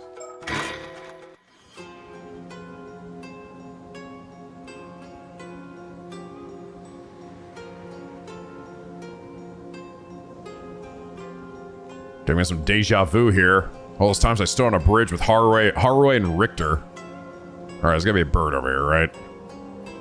I know there ain't no fucking bird out here. Yeah, wow, it's way up there. Bird up, bitch. 15 birds collected. Ah, Blues Cruise. Blues Clues. This large bridge spanning Enora Bay in Toba City is known as the Enora Bridge. I hear that the waters of the bay are rich in nutrients, making them ideal for oyster farming. You can see the rafts used floating in the bay. Oh, oysters. Very nice. Oyster harvesting only begins in October, though, so I'm afraid they're out of season right now. Oh, darn it all. I knew he said lobsters were only available from October, but I think we won't be able to eat oysters either. Please don't look so sad, ma'am. You can always come again sometime. I got a new thing. Enora Bridge, notable for its distinctive white arch. The Enora Bridge is a 196-meter bridge spanning Enora Bay in Toba City, Mie Prefecture. It was built to have no columns, allowing ships to pass beneath it with ease. The contrast of its white arch with the blue sea and the sky and the green of the mountains paints a picturesque scene, making it popular with tourists. The bridge takes its name from its roles crossing over Enora Bay, but the name is written with the character for hemp, sung of in old Waka poems as a vessel for divine spirits. As such, the kanji characters that make up its name differ slightly from those used to write Enora Bay. Wait, turn my visibility on! So I've really had a reason to do this. Like, I have the option, and technically, like, in the game, I could see Sato, but it was kind of like autopilot. Sato gives off the impression of being all business, but he often goes along with any suggestion I make to stop and take in the scenery. Despite appearances, I think he quite enjoys quiet moments like this. After discovering the mermaid found in Futamigara this morning was in fact Sumikawa's transfigured corpse, we headed to Ajika town for further investigation and are now on our way back. This feels like as good an opportunity as any to take stock of our current position and talk about our next move. Now then, as much as I'd like to relax and enjoy our surroundings, shall we take this chance to review the current situation and talk about our next move? A sound idea, yes. First, Detective Ide contacted us this morning, informing us that a mermaid corpse had washed up in Futamigara. However, when we went to investigate, we discovered that the corpse was in fact that of Miss Sumikawa, whose whereabouts we were looking into. She had been transformed into a fish by a curse. Quite the troublesome development. She was shaping up to be a key figure in a number of incidents. With that in mind, the most likely culprits are... Avi! The two foreigners we ran into the day before yesterday in Ajika. Yes, one of them was seen taking Miss Sumikawa out to sea by boat. I regret not doing more to pursue them at the time. It's possible we could have saved her if we had. I'm sorry. That was poor judgment on my part. Then the other half of the pair was a young exorcist with ties to paranormal affairs. I believe her name was Circe, yes? It's also quite worrying. Wonder what she could be up to. If it turns out she's been using curses on ordinary people, we at the Paranormal Affairs will probably be held responsible. Though I doubt the Bureau would agree to act as a custodian for someone who would behave so recklessly. I'd like to believe some manner of circumstances are at hand, yes. Well, I suppose if anything happens, I can just get the higher-ups to take responsibility. That's what higher-ups are for, aren't they? Being responsible for their subordinates. I think you'll find that's a saying used by superiors as a goal, not by subordinates to shirk responsibility. Despite her abilities, I doubt that girl would be able to use the curse of the Forsaken Fish. Regardless of who wielded it, I think it's safe to say that a curse stone was involved. Agreed. We have two people from the same town falling victim to the same curse, after all. I think it's reasonable to assume that this was due to overzealous use of a curse stone. Yes. The first victim was Tamiko Suma, who succumbed to the curse 2 days ago. The second was Miss Somikawa from yesterday. The state they were found in hasn't been publicly disclosed, so they're still being officially treated as missing. Still, a curse stone housing the curse of the Forsaken Fish, eh? Is something wrong?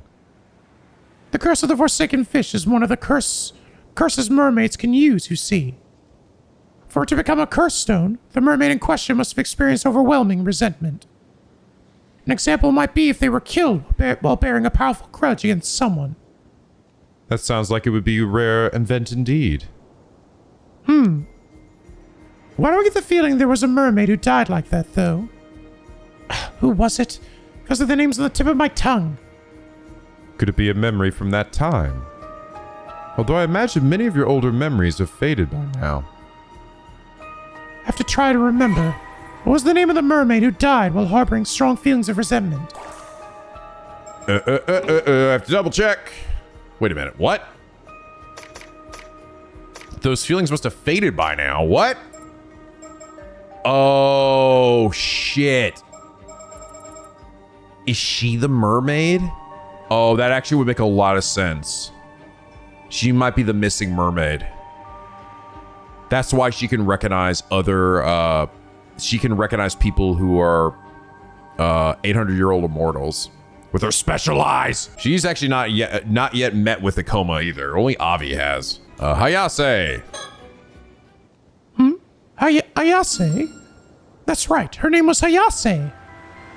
I can't believe it. I completely forgotten, but it just suddenly popped into my head. Thanks to me. Oh, so there was a mermaid who died like that, was there? Yeah, and this is supposed to be like information that like, wait, how would she technically know that, right? That's my help. But also, I think that's going to be the case. Like, it's probably going to relate to maybe this scar on her neck as well. I'm starting to think she might be the mermaid that went missing. There was. I finally remember. One of the mermaids who lived near Taishima 400 years ago was called Hayase. She was captured during the invasion of Taishima and died after being brutally tortured. This is the first I've heard of mermaids living near Taishima. Oh, right. Your ancestor, Harakage Tsuchi Mikado, must have left them out of his records. The reason Taishima was invaded in the first place was to find those mermaids, you see. I see. I was unaware of the exact reason for the invasion. It's understandable. A deliberate effort was made not to mention mermaids in any of the records left after the fact. I suppose hiding the map inside a mermaid mummy was intended to be a metaphor of sorts. I can't believe I forgot something so important. But if that curse stone is related to what happened on Taishima 400 years ago, it likely has some link to the curse of the raging waves as well. It's interesting though, because he brought up too, right? Those memories might have faded, right? So it seems like he's aware of whatever her circumstances are. If we can view the memories contained in it, we might be able to learn more about the curse of the raging waves. I wonder. Could the keepsake of Harakage left behind using the map have been the curse stone housing the curse of the Forsaken Fish? I see. That's certainly a possibility. In that case, it's not unthinkable someone might have gotten hold of it recently, and there's a high chance it was those two foreigners. Hero music again! I'm gonna let this a lot this episode! Alright, we've narrowed down our focus. Seems a change in priorities is needed. Let's find the curse stone for the curse of the Forsaken Fish as soon as possible. That should be the most efficient course of action, I think. Agreed. Gonna go find Avi! So increasingly likely that the foreigners has it. Yes, we did just go to Ajika to see if we could find any leads on where they could have headed. Unfortunately, we weren't able to find anything promising. I wonder where they could have gone. We also still don't know why they approached Miss Somikawa. Could they be after the mermaid's relic? If I'm not mistaken, that girl, Cersei, did mention the relic. Were they looking to take it for themselves? But where would they have headed afterward? Kamishima. That's where they are. What? Kamishima? I thought we decided we weren't going there today. We failed to find any promising leads yesterday, after all. No. Something's telling me that they went to Kamishima. I get the feeling this is a hunch I shouldn't ignore. Yeah, so like right now we're literally affecting her. This change in timeline thing is now like, okay, I'm doing this right now. If I didn't do this, she wouldn't have remembered Hayase, and I wouldn't push her towards where they need to go to meet up with everybody. All right, let's head to the port in Toba City. We'll catch a ferry to Kamishima from there.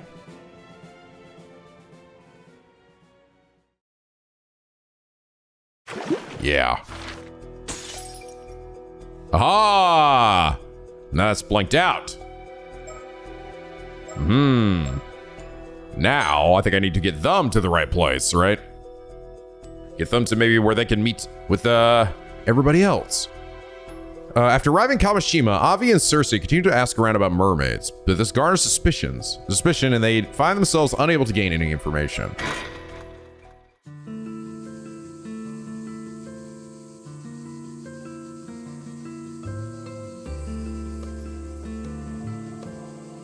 Well, so much for that.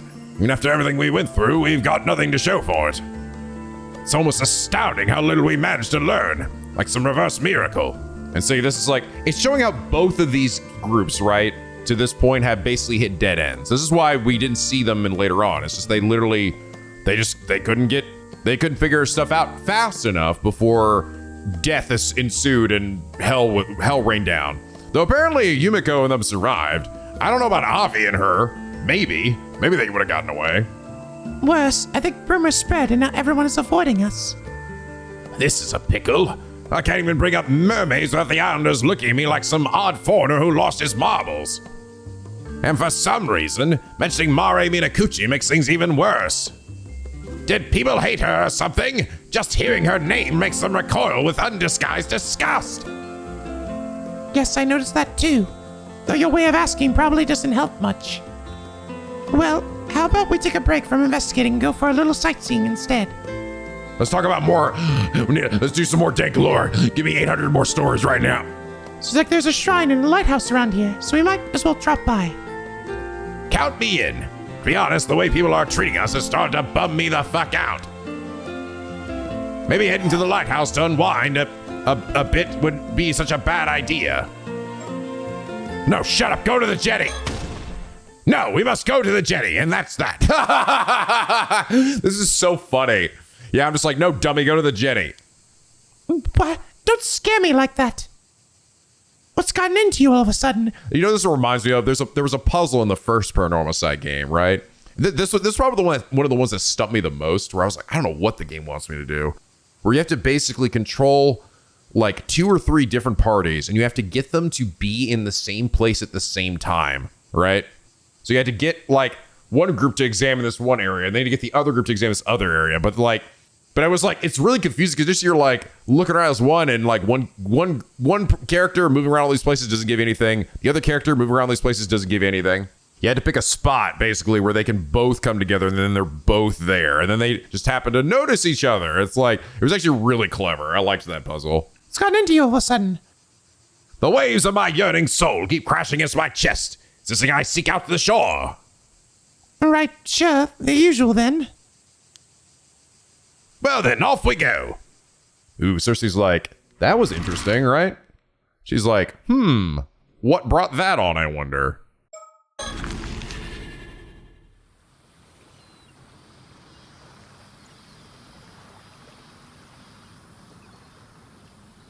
Oh God, it's her. Oh, looks like we got ourselves a spunky young lady here. Maybe we should have a word with her. All right, this could be our last chance. Let's give it our all. Excuse me, can we speak with you for a moment? Cersei, no. There's no way she'll want to talk to us if we're that forward. For visitors? How unusual. And your name's Afi and Cersei? Oh, that's right. She was also very interested in us, wasn't she? Why was she so interested in us? Did, like, Kipe tell her about them? Why is she? Why? That's true. She actually mentioned that to Yuza before. It's like, Okay, let me know. She said, like, I'm just really interested in foreigners, but it was a little weird. I feel like this is going to extend beyond just simply, you know, simple curiosity. Welcome to Kamishima. My name's Kikiko. I'm an alma diver. Kikiko, the alma diver. Such a pleasure to meet a charming young lady in a place like this. I'm so glad you're not a crazy psycho fuck like all these other people.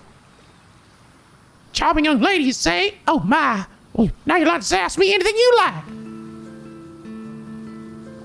Okay, I think we've already looked around here before. So there shouldn't be any birds unless it's like time of day or something. Or just, you know, one bird shows up in the moment. Who would have thought? Seems just bluntly calling out to her was the best approach after all. The image of a polite and reserved Japan I've been holding on to for so long is starting to falter. Ha-ha! She's the most approachable of all the people we've talked to by far. Maybe this time we'll actually learn something. It's a little sad to be this happy just because someone finally agreed to talk to us. I wonder who's to blame for that. Wait, what? You're saying it's my fault? No! Oh, I can look at my items. Wow, look at that. I got an inventory. Cool. Oh, the card. Oh, Akoma's card. I wonder if that's gonna come into play here.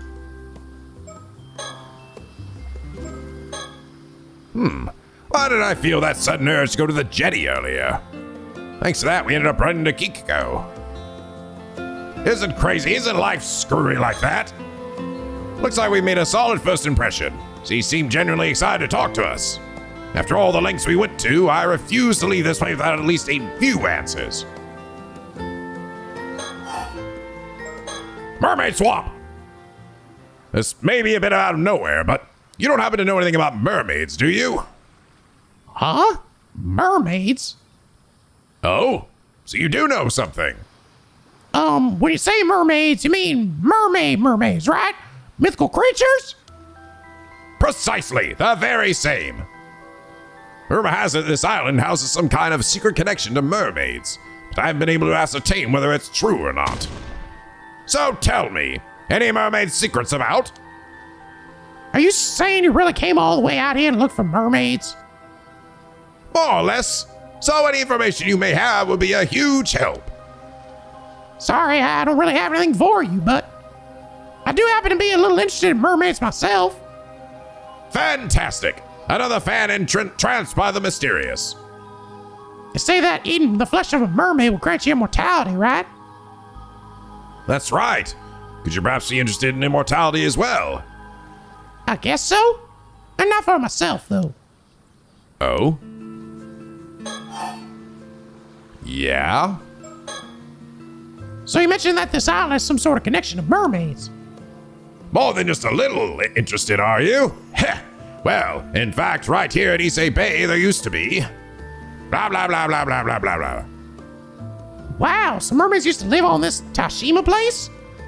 So you think there may still be some clues here in Kamishima that will lead you to the mermaids in Ryugu? Nail on the head and right on the button. Unfortunately, I can't say I've heard any mermaid stories on this island before. A pity. So you're an active alma diver then? Are there many young divers these days? Not really. The younger generation doesn't really go for diving anymore. Just makes more sense to pursue higher education. I see. It's a real shame to see such a long-standing tradition slowly fade away. Well, it is quite dangerous after all. Can't really blame them for choosing safer options. Just the other day, I heard 2 alma divers went missing around Toba. Oh. Oh, yeah, I don't want anything to do with that, you know? Speaking of alma divers, I heard alma divers have a legend that if you go diving around here, there's a chance that Tomokazuki might emerge from the depths. Ah, Cersei! Enough with the ghost stories! You sure know a lot, don't you? You're right, it's a well-known legend. Not that I've seen it with my own eyes or anything. Don't know anyone who has either. Huh. Maybe your Seimin and Domon symbols have kept you safe. Oh, those? I don't have any. I don't really go in for superstitions like that. Are you really okay without them? Are think it's no more than an old tradition meant to remind us not to forget our gratitude and respect towards the sea. All those old-fashioned rules and traditions. Don't think it's about time for a reform? But isn't free diving close to a Shinto ritual and spirit? Isn't showing reverence and offerings to the sea god crucial? Oh? You're pretty devout for a foreigner. I'm impressed. But you know, I believe it's exactly because of tedious customs like that one that young people are losing interest in diving. We should keep up with the times. Otherwise, there's no way this tradition will survive. Well now, that's very level-headed thinking. Maybe it's because I'm part of the so-called new generation. Some people don't like my attitude, but I get the job done. Some of the young divers go to high school on the mainland and then work as armor divers when they return home. It's also that guy who just started working as an armor here. I saw him earlier. I didn't realize men can become armor divers too. It's not like it's forbidden. It's rare, though. That's the first time I've ever seen happen. Yeah, so this is again, this taking place right after we happened to run into her in our boat out there. Interesting. Oh, right. Actually, there's someone we're looking for on this island. Would you mind if we asked you about them? Sure. Who is it? A woman named Mare Minakuchi. Ah. See, that's exactly how everyone else around here has been reacting when we ask about her. No, it's just... I'm sorry, but that woman died in an accident at sea 5 years ago. Ah, yes. We are well aware that she has passed away. Huh? Why do you ask? Did she leave anything behind? Or was there perhaps someone who was close to her? Anything like that? Sorry, I've got no idea. Nobody on this island really knew her. Although her son has just returned to the island. Actually, the guy I was talking about earlier, the new armor diver, that's his son. Her son, you say? Now it's getting interesting. We'd certainly like to meet him. Do you know where he is? Sorry, I had no idea. He's gotta be around the island somewhere. His name is Yuzo Minakuchi. I'll give you his home address. You might find him there. Wow, thank you. This is invaluable information. Aha. I'm actually kind of surprised she was willing to tell them this, you know? Wonder why she did. What's in it for her? By the way, you wouldn't happen to know why everyone is frantically dodging our questions about Mare Minakuchi, would you? Maybe she just doesn't see any harm in it, because, like, whatever. Because, like, again, she's not like everybody else here, right? Who's, like, superstitious. She doesn't believe in this shit, even though technically she has a fucking curse stone, so, you know. But she doesn't believe in, like, the customs and all this other bullshit, so she didn't see Mare as a threat. Seemingly, I think that's the thing. She doesn't see any harm in it, because she doesn't have any thought that Yuza or Mare or anything has anything to do with anything, probably, right? At least, I think. Yeah, she wouldn't. That's why she's like, sure, whatever, right? Was she such a terrible person? It's something people don't really like to talk about. She didn't fit in much with the other islanders. No one knew much about her either. Why are you so interested in her anyway? Well, this is kind of a secret, but it seems that Mare Minakuchi has some sort of connection to the mermaids. Huh? You don't say. I see. So that's why. Oh, did you remember something? Not really. It's just that I always thought she was a little off. Almost as though she wasn't actually human.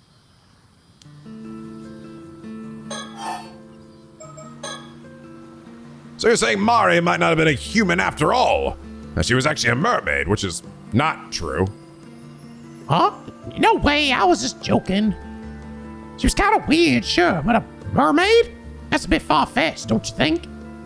Right.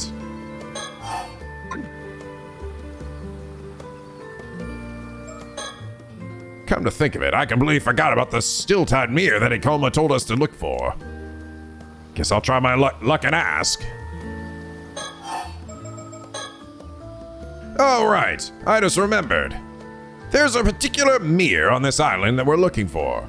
Do you happen to know anything about that? A mirror, you say? Well, you come to the right woman, bitch. No, don't give us your shitty mirrors. Don't take the mirror, Avi. Oh, you know it. Luck's finally on our side. Oh my God, look at her fucking face. Look at her fucking evil bitch ass face. Could it be that you're talking about this? Ta-da! Goodness, that's the cutest mirror I've ever seen. This is the famous Kamishima souvenir, the Kameshimaru hand beer. Had no idea it become so famous. No way. Could this be the still-tied mirror? Definitely not. All right. Oh, this isn't the one you're after? Ah, well, since you seem to have taken a liking to it, I still love to let you have it. Consider a memento of our meeting today. Are you still planning to kill me? I thought we were friends. Come on. But you're like foreigners. What? Really? Lucky me. No, don't do it. Actually, I changed my mind. I don't need it after all. I'm just going to avoid that timeline for you there, Avi. You sure? It's free, you know. Well, when you put it like that. Except after all, strongly. This is me, because there's no reason why he would say no to it, right? And Avi'd be like, yes, of course. This is me, ghost me, like being, no. No, I'm sure. I absolutely decline. Okay, sure. If you feel that strongly about it, I won't press you. Anyway, what we're looking for is actually a bronze mirror. A bronze mirror? What happens if you accept it? Avi dies later. All right, doomed him to a bad ending. You mean the type you'd see in history books? Yeah, probably. Something like that. No, I can't say anything about that. Shame. Learning about Mario Minakuchi's son is huge. That alone is worth coming here for. Never heard anything about a bronze mirror on this island. This jetty was built to break the waves, so fishing boats come in and safely unload their catch. I suppose jet planes have nothing to do with it. No, not at all. The structure over in the distance is called a breakwater, built to keep the waves out. Seems like it's also a popular fishing spot. I think I've done everything here. Just want to show her something, which I don't think I can. Oh wait, can I? Figure I might be able to use it later, so I held on to it. Now what? What do I do? Do I have to take the mirror? Maybe I have to take the mirror? Oh no, I can't even get back to it now. The curse stone bearing the curse of the forsaken fish. Should I really be carrying this around? Tamate Bako, sacred treasure of the mermaids. Haven't had a curse to open it yet. Is that the Tamate Bako? Oh. What? Sorry, I just happened to notice. Judging by your reaction, I'd say I'm right. Damn it. I didn't think it'd be that noticeable. A glimpse alone shouldn't have given away that it was the Tamate Bako. My initial guess was just a blur, but Avi's reaction confirmed it. I have a feeling if I accepted the... wow, we're getting confronted by this chick already, huh? And then if I accepted the mirror, I'd be like just dead. Sissy, I'm sorry. I had to make things go some way, though. Look at that. Her demeanor has suddenly changed. Her old demeanor, shifted the instant she realized I had the Tamate Bako. Dang it. I should be after it, too. Be careful. Of course. Cersei's on high alert. The supernatural may be involved in here. What on earth? Feels like the area completely shifted. Even the waves look heavier with tension. Got a bad feeling about the way she's looking at us now. Yeah, I think it's it. If you had accepted the mirror, you'd be fucked here, essentially. So I was wondering, would that lead to a branch off point? No, because I don't even leave this area. Kikiko, why the interest in the Tamate Bako? So yeah, she wants to. I really think she's doing this for Ikoma. Get it for whoever her boyfriend is, the person she's interested in. It's some kind of ancient mermaid treasure, right? My, you're well informed. Would you be willing to hand it over to me? I'll make sure it's worth your while. Huh? You see, I know someone who's ridiculously rich in search of eternal life. They'd be willing to pay a small fortune for that thing. They'll offer the kind of money you probably can only get to see in once in a lifetime. So what do you say? Whoa, slow down. Avi? Hey, much more than some third-rate writer like yourself could earn in a lifetime. I don't know what you could possibly need the Tomato Baka for anyway. But wouldn't you like to move up in the world? I believe I understand your offer, Kikiko. But my answer is no, not a chance. No way, no how. It's never been about money. It's about the thrill, the adventure. Adventure? Exactly. Embarking on a journey to unravel the secret of the mermaid's immortality. What better adventure could a man ask for? You may call me a romantic, and that's what I am. An adventurer at heart. You totally lost me. You throwing this chance away for some childish adventure? You wouldn't understand. I'd put my life on the line to find a mermaid. I'm not handing the box over. I see. Seems like there's no reasoning with you. This would be so much easier if you had it. Huh? Why'd you have to refuse the mirror? This would have been so much easier. Huh? Oh, the mirror? I don't know, just felt like the right thing to do. Why do you ask? Are things not going as planned? I'm not sure what's going on, but I feel like we might have just narrowly escaped danger. Yeah, wow. Sounds like if we had that mirror on us, she would have been able to steal the Tomate Bako. I'd like to get more information out of her, but it seems as though she's plotting something. Shove her! So, why don't you enlighten us? Who told you about the Tomate Bako? Who knows?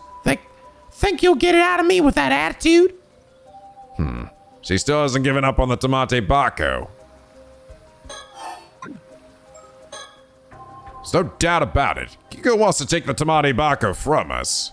But even so, the Tomate Bako won't grant immortality without the flesh of a mermaid. If she has any other information about mermaids, we need it. Avi, focus. I need you to listen to me, but without taking your eyes off Kikiko. Huh? Oh, got it. I'm pretty sure she has a curse stone. What? Oh, interesting. I like I actually control my head here, by the way. What's this all about? I couldn't tell right away because it was masked by the heavy veil of cursed energy that's all over this island, but on closer inspection, the cursed stone's aura is impossible to conceal. Huh? Sorry, I don't know what you're talking about. What if the condition to activate her curse was holding on to one of those mirrors? Then we can relax, right? The condition isn't met. Well, only if the mirror was all there is to it. Which I don't think it is, because she was still able to get Tsukasa, right? As long as we don't know for sure what the condition is, we need to stay on high alert.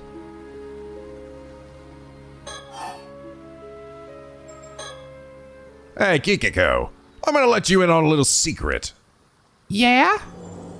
Ta-da! What are the odds? Turns out we both got curse stones. This one's called the Curse of the Forsaken Fish. When its conditions are met, it transforms you into a fish and kills you. Pretty messed up, huh? What? Avi, are you sure? You were planning to use your curse stone on us to steal the Tomate Bako, weren't you? But your curse stone requires us to have one of those hand mirrors, am I right? On the other hand, I can use my curse on you whenever I so please. You're bluffing. Your curse stone must have a condition too. Yeah? Who's to say it hasn't already been met? Oh wow, look at Avi. This bluffing man. So his curse stone is, you have to be in water or something? Okay, look again. Curse has the power to kill any human submerged in the waters of Issei Bay by gradually turning them. Yeah, so she has to be in the water. Now, cease your scheming and tell us what you know. So, why don't you enlighten us? Who told you about the Tomate Bako? Still hasn't given up. Okay, fuck. Fine. Do you really have the resolve to kill someone with a curse? Well, I'm not exactly keen on it, but I am prepared to defend my life if necessary. I've already killed someone anyway. I don't give a fuck. Really? I wasn't expecting that for such a kind gentleman. You look like you wouldn't hurt a fly. Indeed, my heart is pure. But trust me, I'm quite capable. Experience has hardened my resolve. Eh? You're saying you've actually used it before? At this point, one difference does one more death to the tally make. My hands are already stained. Damn, so you're a proper criminal. May I should report you to the cops. Be my guest. I wonder which is faster, my curse or your phone call. Gah. What about your lady friend? Well, are you okay with this? I'm afraid there's no restraining Avi. I've pretty much given up on him at this point. So it'd be great if you could just give up and hand over the curse stone. What the fuck is this? Guy's absolutely insane. Oh, come on now. I think we can agree that we both have our issues. Good. We're in a stalemate. Now I can try to extract some more information out of her. Good job, Cersei. Make her believe I've lost it. Very convincing. I'm not pretending. Oh. Actually, maybe a little too convincing? Does she really think I'm that crazy? Fucking crazy! Whatever, I've got more important things to focus on now. Yeah, don't look away though, right? I might be like I have to turn around specifically, you know? So what kind of curse do you possess? Don't know, don't care. Oh, come on. Not even a hint. We, on the other hand, have laid up pretty much all of our cards on the table already. Huh? What are you talking about? Who would do such a reckless thing? Not I. All right, look. Seems like you're just as dead set on the Tomate Bako as I am. This standoff won't get us anywhere. Why don't you tell us your motivation? Maybe we'll be able to find a compromise. Compromise? Say, for example, if granting your wish were to stir the spirit of adventure within me. I cannot hand over the Tomate Bako, but perhaps I'd be willing to let you borrow its power of immortality. I've got no romantic tale for you. I told you. I just want to get that rich person what he's looking for so he can see how important I am to him. That's all there is to it. She like... Dude, are you just like infatuated with fucking this old man? I mean, this guy's still rich, right? Seems like, yeah.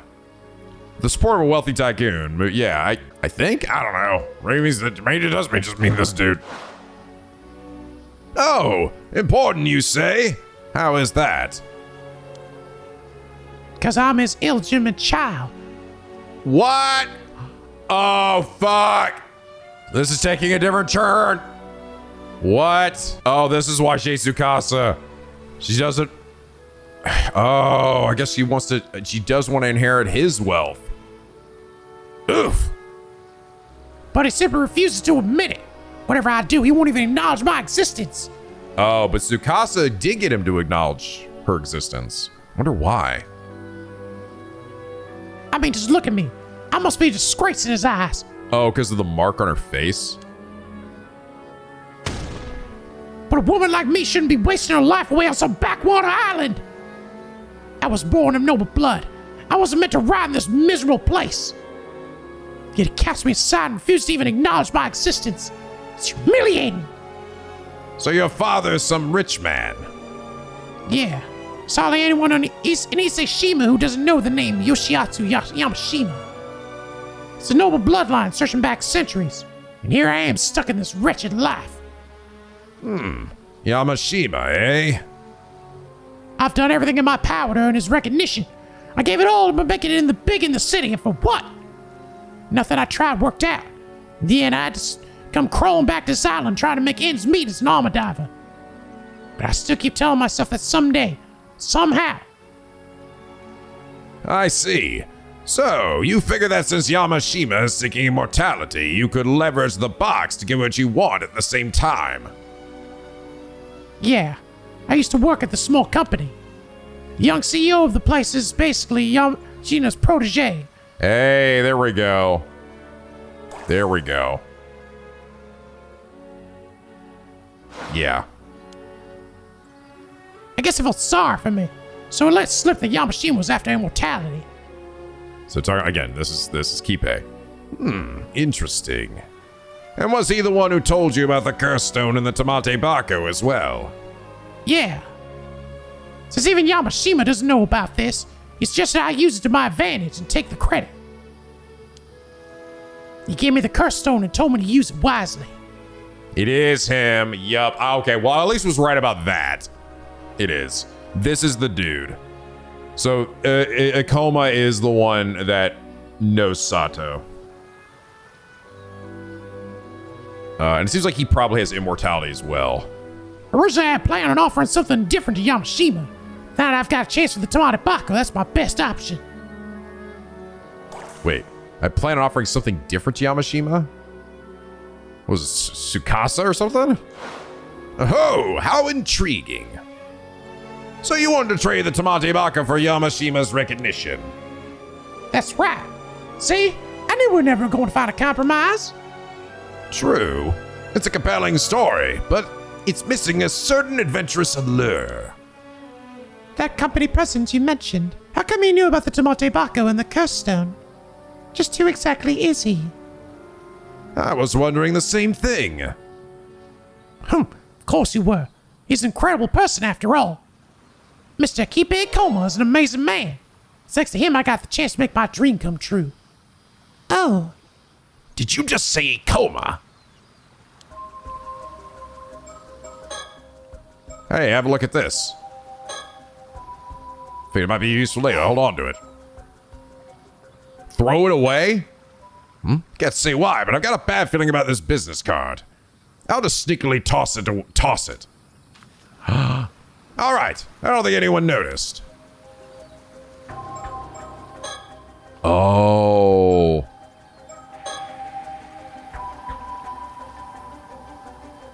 Interesting. Was that another stipulation? Was it on the card as well? Wow, that was like me throwing the lighter away to get away from Harue's curse, right? That's what I think it was. I was actually thinking to show it to her, to show that hey, I know who this guy is too. Kibe Akoma, you say, from Sala Planning. Huh? You know Mr. Akoma? Indeed. Just met him the other day. In fact, I even got his business card. Huh? Yeah, Mr. Akoma's business card? Oh, never mind. My bad. I must have left it at the inn. Can't believe this. Wow, I just saved myself. Holy crap. Completely unintentionally. Wow. Cersei. What is it? I figured it out. The condition. Really? What is it? It was hidden on the hand me all along. Oh. Reshimaru, the text. Mere surface. It's the symbol, isn't it? See that symbol over there? I just couldn't shake the feeling I'd seen it before. Ah, wow. Holy shit, wow. Damn, bullshit powers strike again. Save my ass. And sure enough, Ikoma's business card had the same symbol on it. Oh, you're right. So, I guess Tsukasa must have had that symbol on her somewhere else? Oh, did she also have, like, maybe she had, no, I was thinking her father's card, but no, it's not her. It's not her father. It's Akoma, so. I don't know. Maybe she met Akoma? Not really sure what else she would have had on her. Oh, you're right. This mirror is suspicious, and a business card with the same symbol as that suspicious hand mirror is equally suspicious. Simple as that. No, I think there's still more to it, though. This is just one part of it. There's just another way she could have killed me. So that's why you threw the card away earlier. Oh, you noticed. Either way, Seeing Kikiko's reaction to hearing we had one of his business cards told me everything I need to know. Enough with the whispering already. The jig is up, young lady. The condition for your curse is a mysterious symbol inscribed on both the head mirror and the business card. You see, we have nothing more to fear, Cersei. Your turn. Apologies. I'm going to have to be a bit rough. You may experience after effects. Oh, take this, bitch. And so, we managed to apprehend Kikiko Satsui. Hey! Apparently, Cersei's binding spell weakens those untrained in the spiritual arts and causes them to fall into a dazed, almost intoxicated state. Well, I guess it was just the symbol then. Before losing consciousness, Kikiko quietly surrendered and handed over the curse stone. Unfortunately, it appears she really knew nothing more about the mermaids after all. Hey, we managed to at least stop that part of this. She didn't have any idea how Ikoma came into possession of a curse stone either. To ensure she couldn't interfere any further, we restrained her at her home and made sure she would remain asleep for the time being. You're going to jail! Psychic jail! Much later that very night, we learned that Kikiko had planned to massacre the island's residents using the hand mirror she had distributed. By sheer coincidence, our actions had also prevented a mass slaughter. Total coincidence!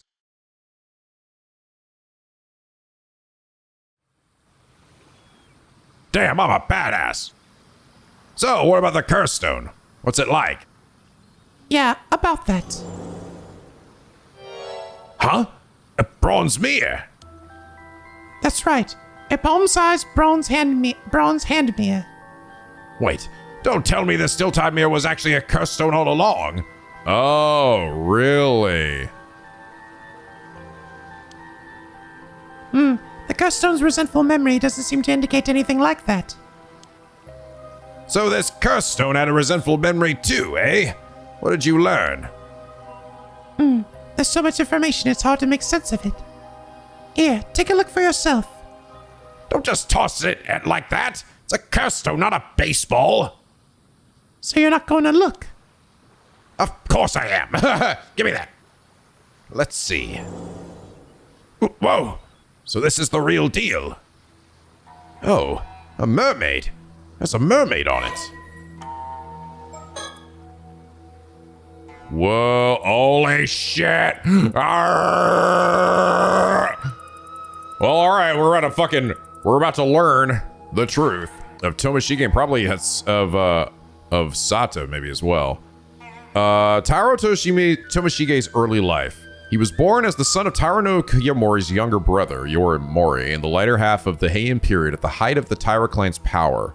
Although his father Yorimori was the only child born of the official wife of Tairo Tadamori, part of the main lineage of the Taira clan, he maintained a deferential attitude towards Kiyomori, a stance that made Tomoshige regard him with contempt and fueled his ambition to one day stand at the head of the Taira clan. He also believed himself to be the rightful heir to Nukomaru, a famous sword that his father inherited as part of his birthright. Yeah, here we go.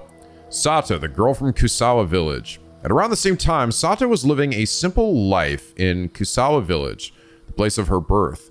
One day, she happened to encounter a visiting onmyoji and was offered the chance to work at the Bureau of Onmyo in Kyoto. Sato readily accepted, having always felt out of place in the village due to her faint spirit sense, and left Kusawa to work in the Bureau of Onmyo as a maidservant.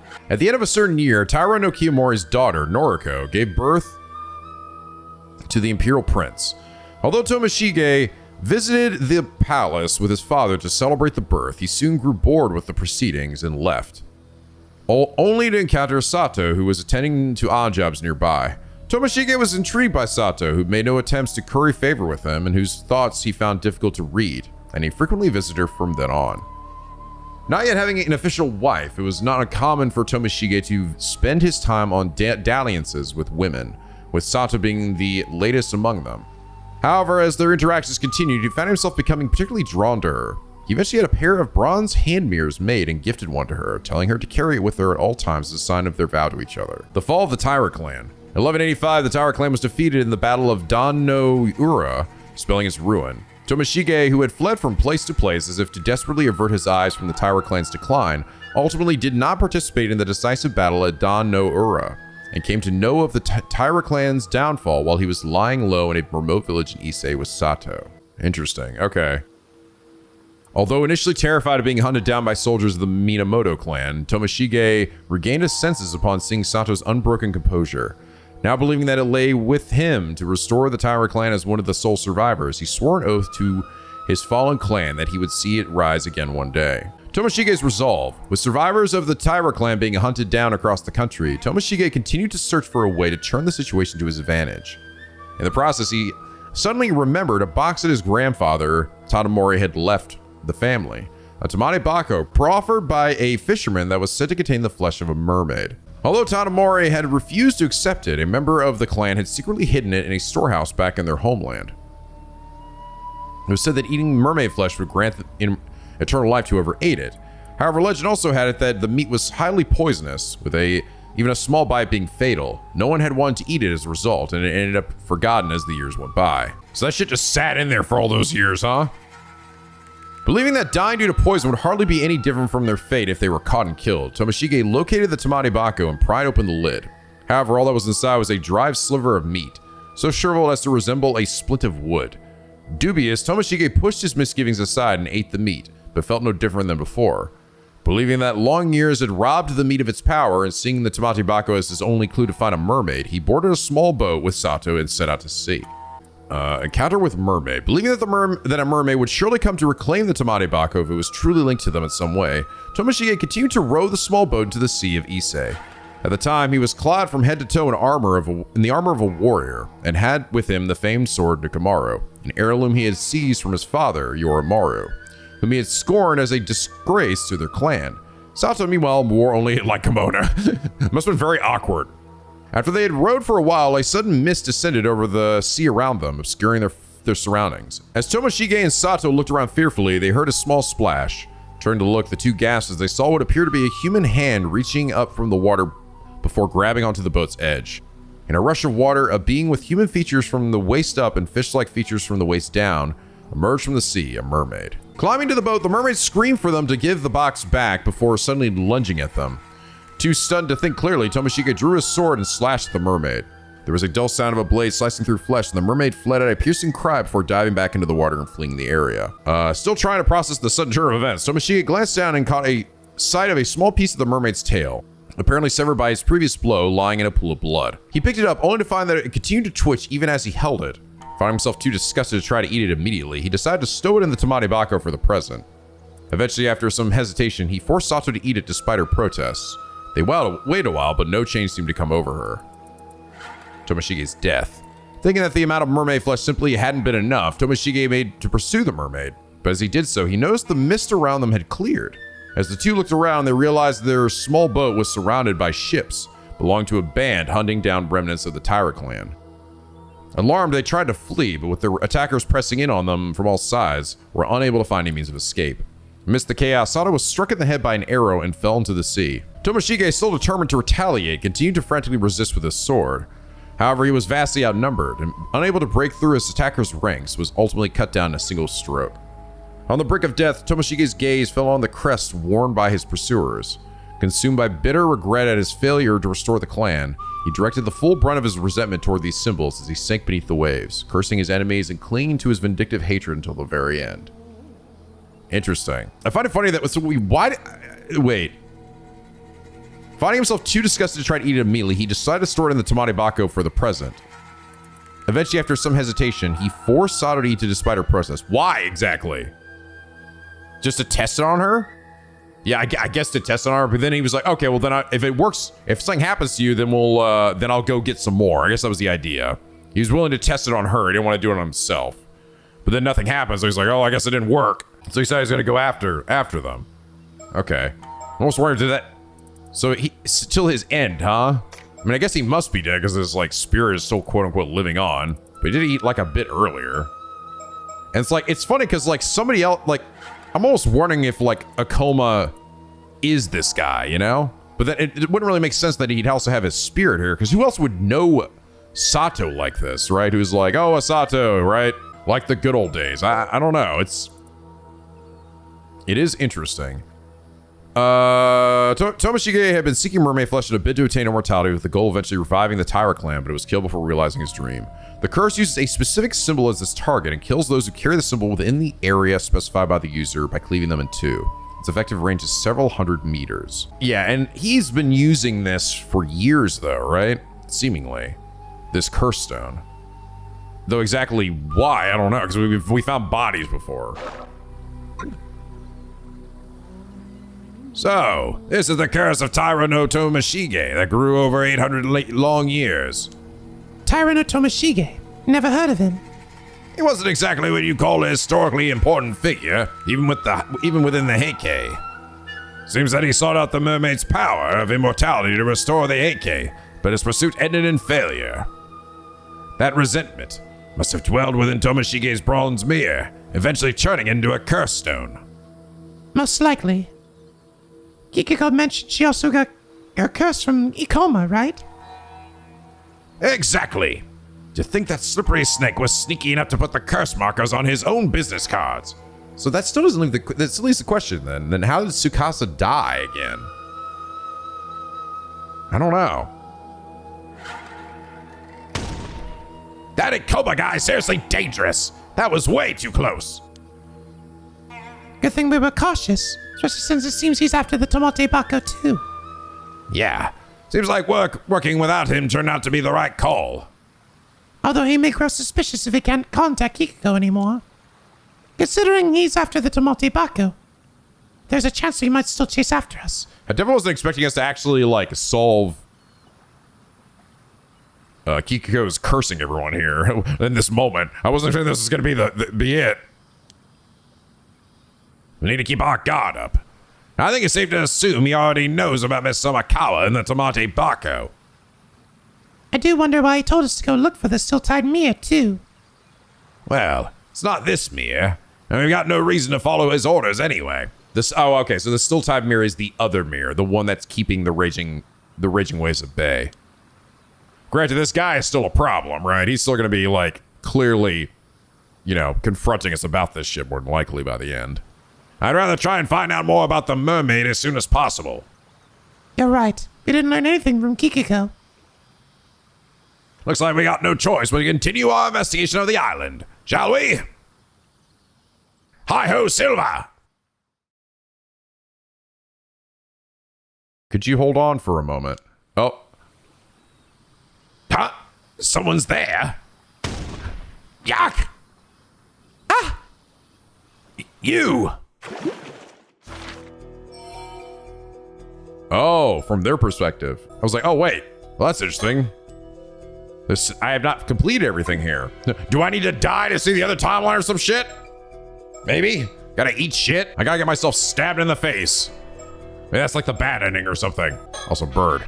Bird! I only got 5 more birds. Damn, dude, shit's getting good, man. Shit's getting good. It's all coming together, right? I feel like I was able to figure some things out here, you know? At least I feel like I have. There's always like a little piece missing, like her actually being the illegitimate son of Yamashina. And not necessarily, and she's trying to appease him and not Ikoma. Ikoma just gave her the opportunity. That was like a love thing. But interesting, now we're gonna hop to their perspective as they confront them. That's kind of cool. And now we're gonna have ourselves a cool psychic battle. But we're gonna have to save that shit for next time, guys. Anyway, guys, I hope you all enjoy this episode. If you did, please leave a like and a favorite, and subscribe and already become a picky penguin aboard the SLP, where the days are always sunny and the vids are always funny. And as always, guys, till next time, stay classy.